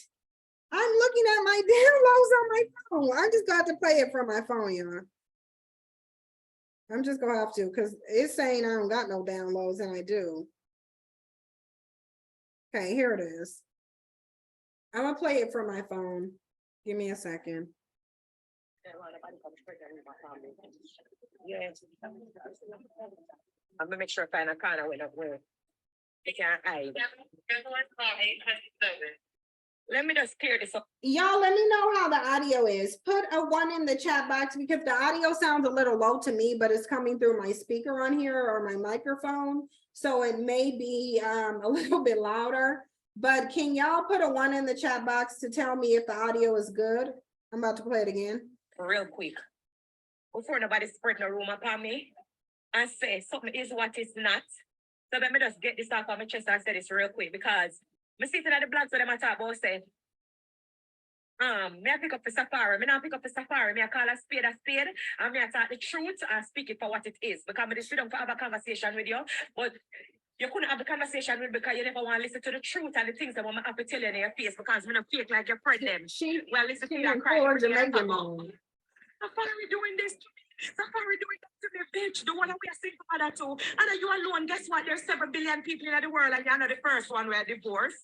Like me tell you in your face. You're not the first woman who ever get divorced and you're not gonna be the last. So what the problem? Let me make sure I find a car now. Sorry. I love you too, baby. Yeah, you spread the rumor upon me. I love it when she said that. Like, I like the way she's talking to me. Talk about, 1 second. I love you, okay? Sorry, let me find a car at the airport and hide. And talk about this real quick. Yeah. Oh my God. Real quick, let me, all right, I love you. Yeah, I have to take time to talk, because that's the people that hear me more, them find me in the corner.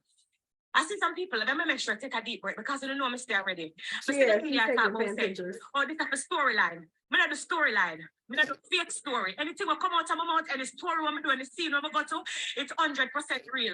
Come I have no time for the fakeness. I mean, I like fake people. Just so let me just explain something to you. Erica, I you're fake as fuck. You're sitting in front of my face and I laugh and I talk. Oh, I love you so much. I was praying for you. And when you was dying, bitch, when I was dying and Safari was crying, you was acting ballistic in the house. Why are you crying for this bitch? Why are you crying for her? You wasn't crying for me. Like, what's the comparison? Whatever you have going on in your house now have nothing to do with me, Erica. Whatever Safari is doing to you, don't have nothing to do with me. So when you compare yourself, what's this jealousy over me? What's this jealousy? Oh, Safari like me. Me and him are just friend. Me not fucking baby. Baby, I promise you 100% and $1 million. Me love Nicki Minaj gone to bed. Me not fuck Safari. Me not fucking baby. You have to get it in your head. Because you play victim. Everywhere you go, you scream down the place. I invited you to my gala and I invited you in Miami. You come, hi baby. Hold on, because I get what she's saying, even though it's hard to understand what she's saying, but I get what she's saying. Erica Mena sits up on the internet and constantly complains about what Safari did to her. She talks about the disrespect of Safari. He won't pay for his kids. Basically everything that I just told y'all. Yet she gets triggered every time she sees Safari giving attention to a Black woman. Because let's just be real. Erica Mena has the preference mentality, and she already understands the bandit pathology in Safari.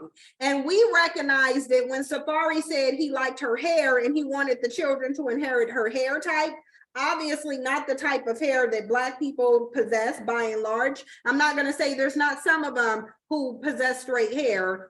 The majority don't at the end of the day. The majority within the diaspora do not have straight hair. Let's just be real with that. There are a lot of Africans who do though. But the reality of it is when Safari said that that's what he wanted his children to inherit, he was saying something about his mentality. And this is why these bandits choose preferences to procreate with, because they do not want them to have the Black phenotype. They're doing whatever they can to wash away the Black phenotype and the characteristics of it that they think is ugly, i.e. the skin tone, the hair texture, whether they have a narrow or wide nose, etc. All of those things apply.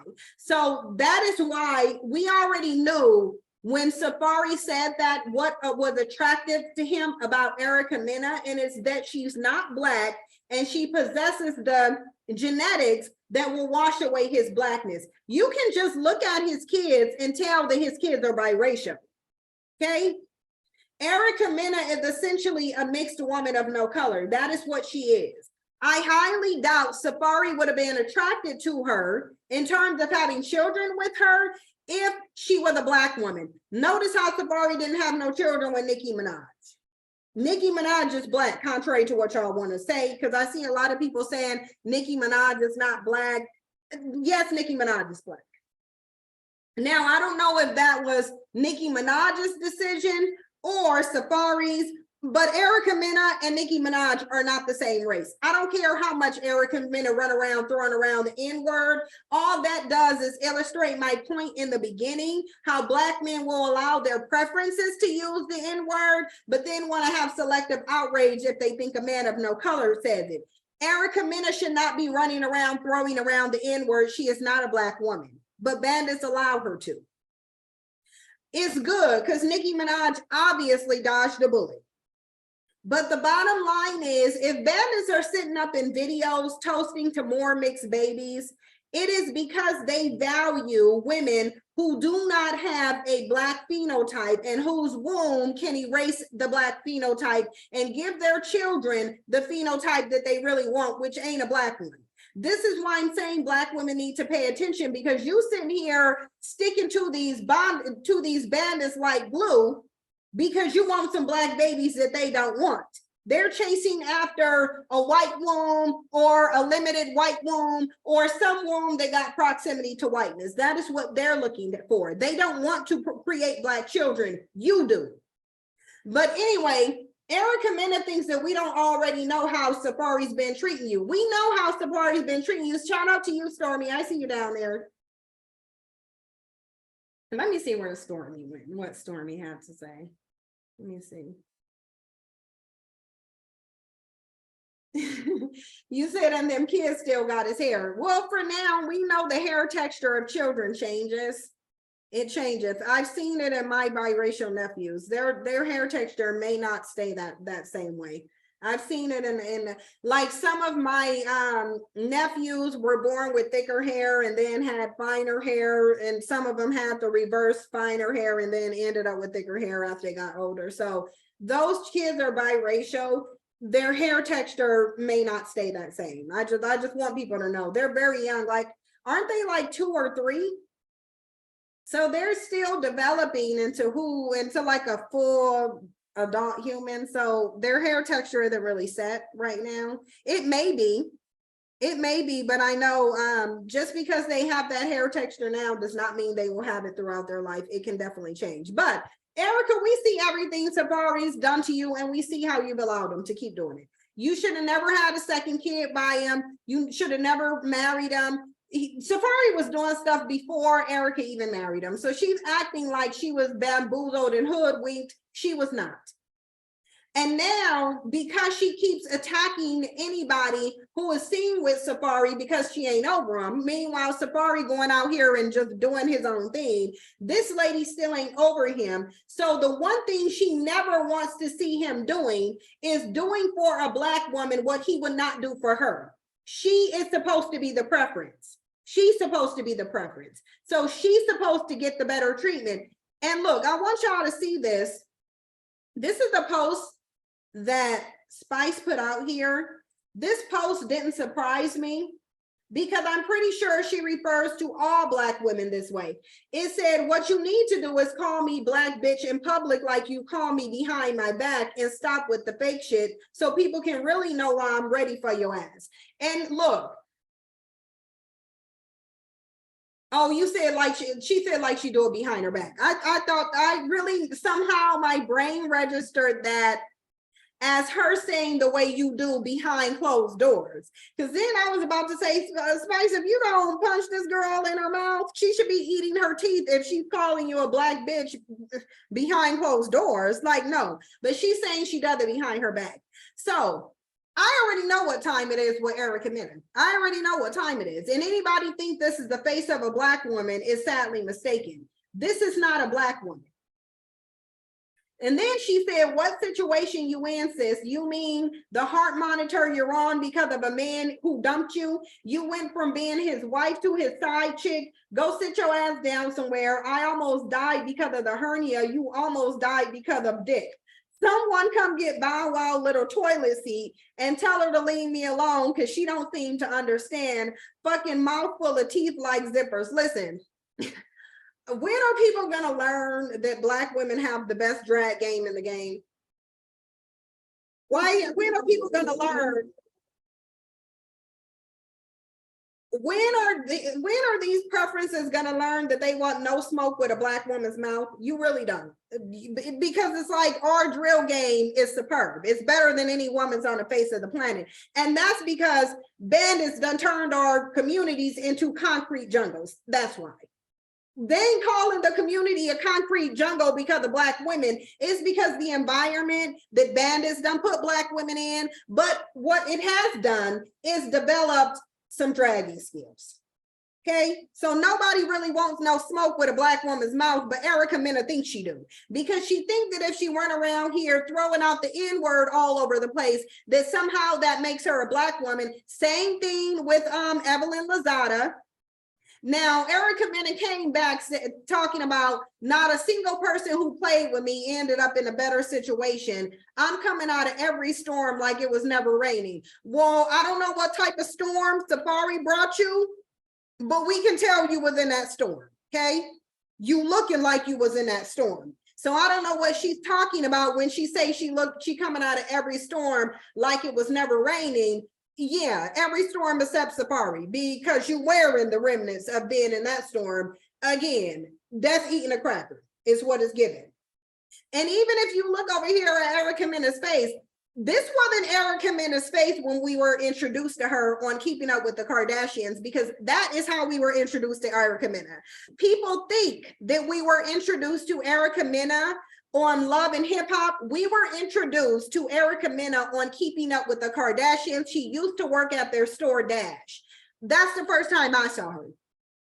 The first time I saw Erica Mena was on Keeping Up with the Kardashians. Now, I don't know if y'all remember that scene, but Courtney came in there and put Erica in her place and then gave her her walking papers. That's how we were introduced to Erica Mena, by Kourtney Kardashian putting her in her place and giving her her walking papers, like in true Aries fashion. Because look, Courtney may be a woman of no color, but she is an Aries, and Aries got the same trait. So look, Kourtney Kardashian said, bitch, you either go do this work right or you go get your ass on.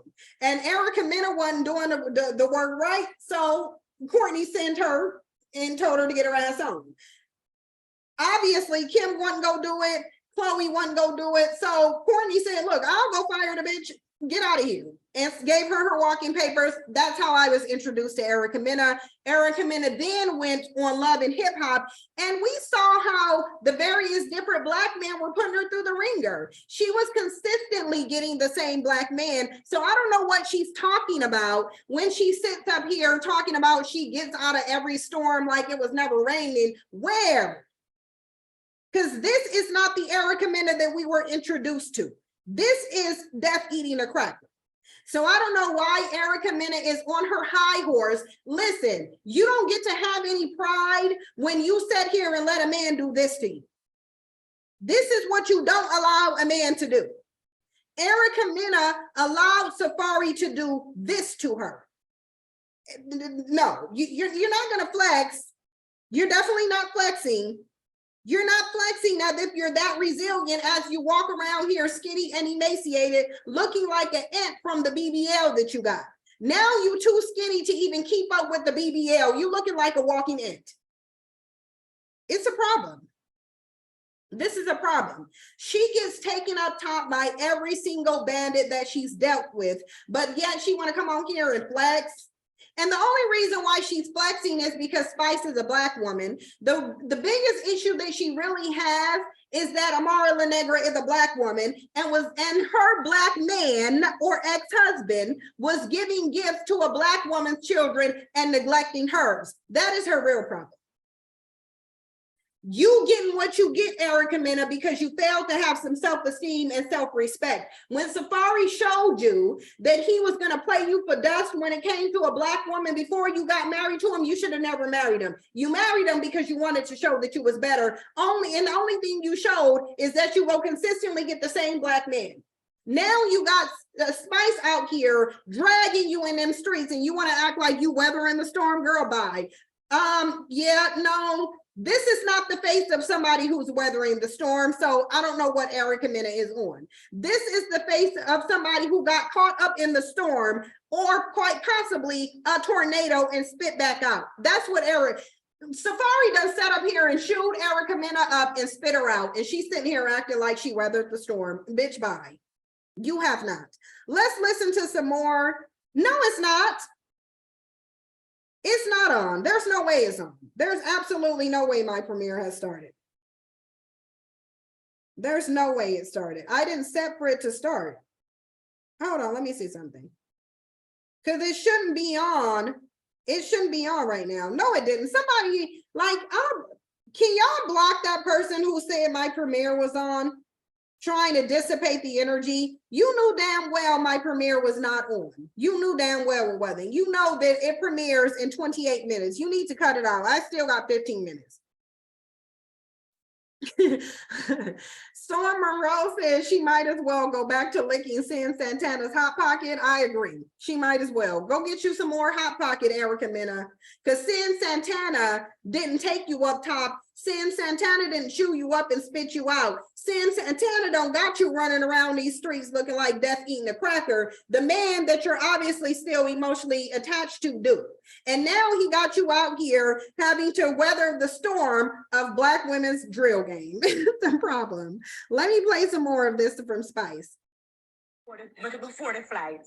Oh, Jesus. Me, you know, my vice here. That's why I never want to like to reach the hotel, but we just want to get this out. Let's play the clips because she doing too much. I can see why they put the clips up because she just over here mingling with the fans. And look, I respect it. I really do, Spice. But at the end of the day, well, we ain't got time. I certainly don't got time. Hold on, y'all. Let me do this. Let me do this. I'm gonna play it from the link here. So I don't want people to say I'm picking up for Safari because it has nothing to do with me picking up for Safari. I am just speaking facts to the face, something where some people can't do, and that cause the fiction, and that's the problem because some girl fake and them don't want to tell them the truth to them face. Erica, go look for your gynecologist. Go look for your gynecologist. Infection and yam you out. Your pussy's full of syphilis. You have lymphogranuloma vulgaris. Girl, don't play with me. Go get some tennis still. Don't play with me, Erica. I'm not stay on this too long either. I just want to talk my mind and tell Erica, say, remember, I tell you, every time I see you, you better be prepared to flip over the table because me is not the one to play with. I'm not the fake storyline, I'm not the fakeness. Everything about me is 100% real. 100%. And you have to do this to get storyline, but remember, I tell you, say, the wrong story you pick up, baby. And the wrong story you want. You never want that story. She's literally dragging this woman. I can barely understand her, but I still know she's dragging this woman. Hey, Curry Up and Eat. Thanks for the super chat. Curry Up and Eat says Safari serving 13 chambers of punishment. She better get off that ride. It sounds like she still want to be on it. Curry Up and Eat. To be honest, I think that if Safari was to come and say, look, I love you, I messed up, can we please work it out? I think Erica Mena will take him back in a heartbeat. Put a one in the chat box if y'all think Erica Mena wouldn't take Safari back if Safari act like he wanted her. He would take her back. She'd take him back.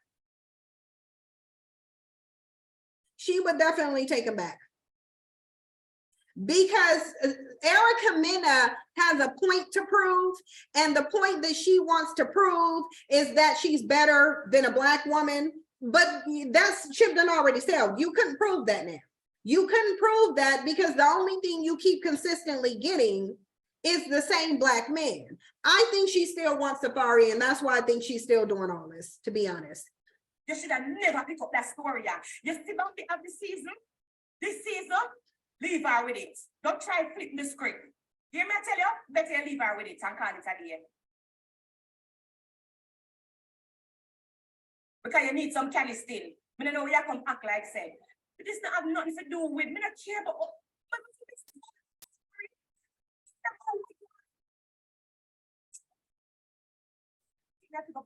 no, they have my own issues and my own problem. Nearly dead. I still have my issues and my problem I deal with. You walk up play victim here in the senior ball. Me think about a bitch. I'm one too. I am one too. 14 years. And guess what? I pick up myself and do what I have to do. And you have to do the same. And that you have to tell you, pick your pussy up off of the ground. Catch a break. Let me breathe. Jesus Christ. Ooh. Erica, pick up your pussy off of the ground and keep it moving. It's not the end of the road, baby. It's not the end of life. We all, people married and then get divorced. People do relationship, then break up. Me break up with my relationship, I'm not dead. Listen, look at me, I'm alive.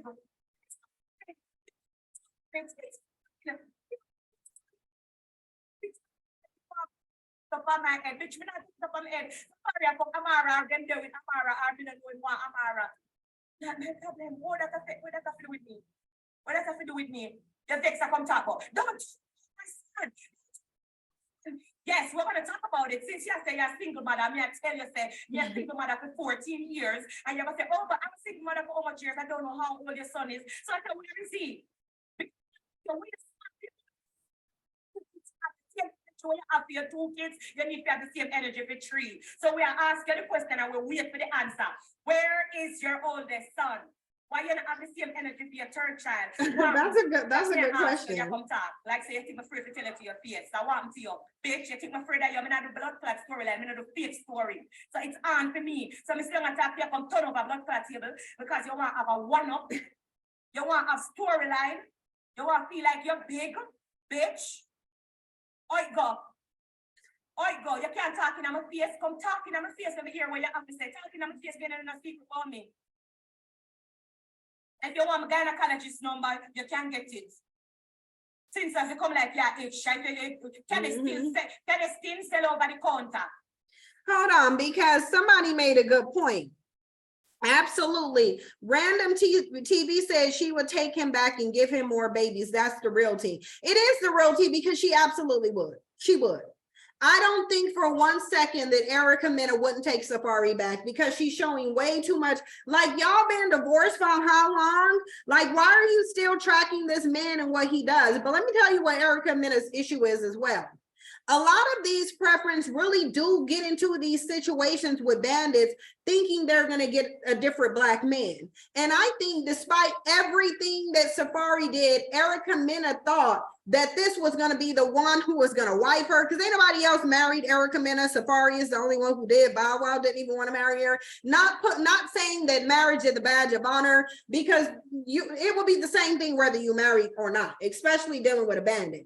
But I think that Erica Mena thought that if she married Safari, then somehow this was going to be her saving grace. He was going to worship her, basically dote on her, that basically he was going to be that her knight in shining armor. I think that's what Erica Mena thought Safari was going to be because of how he approached her, the fact that he was willing to marry her, and then she realized that the only thing she got was the same black man. And it's because what Erica is not doing is developing standards, boundaries, and expectations. This is what you get when you have no standards. You get taken up top like this. And it doesn't seem like after Erica Mena gets in and out of one relationship, it doesn't sound like she's developing standards, boundaries, and expectations. Curry Ebony said she let Safari undo all the plastic surgeon's work on her face. He got that girl looking like the Grim Reaper, don't he? Thank you, MJ. MJ said Erica is still sleeping with him. That's why Spice keeps saying she will refer to her gynecologist. I'm sure that doesn't surprise me. That doesn't surprise me because there has to be a reason why she's still so emotionally attached to this man, who he talks about and what he does. Every single time there's a woman that's in proximity to Safari, Erica Mena jumps on social media and start complaining. She's definitely still in the bed with Safari, even though all she go get is the same black man. Yeah, he'll throw you a little bit of dick every here and there, but he really ain't about to take you seriously. And I think Erica Mena really thought that Safari was going to take her seriously. These preferences be buying into all of the smoke that bandits blow up their ass. You really sitting there buying into it thinking that he's going to treat you differently? No, he's not. Why? Why would he? Why would he? Yeah, Helen L, she is still stigmatized. She's still stigmatized, and that's why she getting dragged by Spice. And she probably still ain't gonna go change nothing, even after this. What's wrong with you? You come talk. The one that woman left with, Everybody, people get born all the time. Wake up and taste the blood clot coffee. It's not the end of the day. You walk a ball down the place and come on my fucking gala ball and I screaming at the hallway and I come talk about safari. Like every day somebody wants to talk about safari. Every day Right. safari, tell me fuck about safari dick. When you did that fuck your friend, man, you never did that think about him dick. Bitch, fucking play with me. Calm down, you know, the people at the airport. So stop talking about me and pick up for safari because it's not about picking up for safari. It's about speaking facts and call a spade and talking the truth the same way you always see it. I'm done talking the truth already, bitch. You're not the first woman. You're not gonna be the last, bitch. And I can tell it to your face and me ask you and me say, where your oldest son dead? When dead? When dead? And that me ask you, when dead? The fact that she got done doing that and then went to hi, like her whole face changed. She's like, literally her energy switched so quickly. But this is as much as I'm gonna play because I do really have to get off of here and go. But listen, these preferences are gonna learn, or maybe they not. I'm gonna stop saying these preferences are gonna learn because I really don't think that they are gonna learn. Some of them are learning, but it doesn't seem like some of them are learning quick enough. And I think maybe it's the mixed women of no color preferences that are not learning the quickest. And maybe because they do have some ties, some lineage that was Black. Erica Mena has a partial Black lineage, just like Evelyn Lozada and Cardi B, because really Evelyn Lozada, Cardi B, and Erica Mena are the exact same thing. They're all mixed women of no color. None of them have Black parents, mind you. There is some Blackness far off in their lineage, but there is some nonetheless. It's not immediate, but there is some nonetheless. Like Cardi B is over there talking about, didn't she say she got one Black grandmother? And yeah, that doesn't mean you're Black though. That means you're far removed from Blackness. That means you are mostly white. You are mostly non-Black. Like y'all gotta stop thinking that Hispanic is a race and that Hispanic means Black. It does not. Are there Black Hispanic? Yes. Cardi B ain't one of them. When I look at Cardi B's parents, I don't see Afro-Latina. How you an Afro-Latina? You ain't got no mama or no Black. No daddy that's Black. Like you got 3 non-Black grandparents and then 1 Black grandparent, and you think that you get to say that you're an Afro-Latina. You can say that you're an Afro-Latina. I'm not gonna take it seriously, and I know my opinion don't matter. Well, maybe you do. If we talking about Cardi B, maybe my opinion do matter. Let me be quiet before I trigger Cardi B's emotions and get in a lawsuit. Like when it comes to Cardi B, I can't say that my opinion don't matter because you would think Tasha K's opinion wouldn't matter. It wouldn't to me. Let me tell you, if I'm Cardi B, Tasha K's opinion would not matter. It just wouldn't. I wouldn't care. I'm not gonna reach down and pull somebody up to my level if I'm supposed to be an A-list celebrity. I'm not gonna do that. So look, let me not say that my opinion might matter to Cardi B. So let's not ruffle her feathers too much. At least she try to find some more lawsuits. Like I don't know the hood chick who goes around filing lawsuits because somebody said they got herpes and they no, like obviously yes in her case, but I could never. Hey Deja. I'm glad you're here, Deja. Somebody said Cardi is a South Asian. I don't know what she is. I don't know what she is, but I know she's not Black. You don't get to say you're Black because you got 1 Black grandparent and 3 non-Black parents. 3 is more than 1. So I'm not buying Blackness from Cardi B at all. But at the end of the day, all of them are the same genetically. Evelyn Lozada want to sit there and sell you that she's an Afro-Latina, but she can't point to the Afro though. At least Cardi B can reach back to her grandmama and say, well, look, I got 1 Black grandmama. All my other grandparents are not Black, but I do got this 1 Black grandmama. So at least Cardi B can reach towards hers. Evelyn Lozada cannot, and oh my God, like, can y'all stop? Evelyn Lozada cannot and did not prove any type of Afro in her Latina at all. Gypsy Girl 80 said, but I saw $4 million. No, it's not that. It's not even that I saw $4 million. It's that I genuinely don't understand how somebody who was on A-list status would care about what Tasha K. How did Tasha K get on your radar, first of all? Like if you're and I'm not saying that Tasha K is not worthy of the attention of an A-lister. I just don't understand how it is that Cardi B got on Tasha K's radar. I don't get it. I don't understand how Cardi B cares enough about Tasha K's opinion to do a lawsuit against, like, I can see Nicki Minaj's lawsuit. I can see Nicki Minaj's 75K. She like, okay, I don't want to break this chick or ruin her life. I just want to teach her a lesson.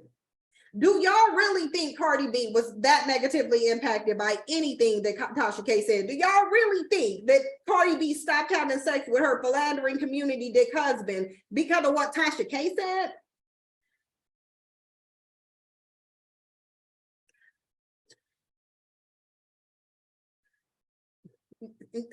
Really? I can't even bring myself to say, listen, the lawsuit and the verdict is what it is, okay? Because Cardi B got some punitive damages in there. I don't believe that she was emotionally affected at all by what Tasha K said, unless you just a weak ass bitch at the end of the day. I just, you from the hood, but you don't know how to drill and drag back? You don't, you from the hood, but you don't know how to drag back. You don't know how to do that? You getting in your feelings? I can't believe, it's hard for me to buy into the hood chick. I'm from the hood, I'm a gang member. It's hard for me to buy into that. And then there's this woman sitting up in court crying over some words that was said to her. And those, she said that you got the herpes and called you a prostitute, even though you talk about in your songs that you have sex for money. That hurt your feelings to the degree that you sitting up in court, but you from the hood? Listen, I'm just saying it just don't make sense to me. It makes sense.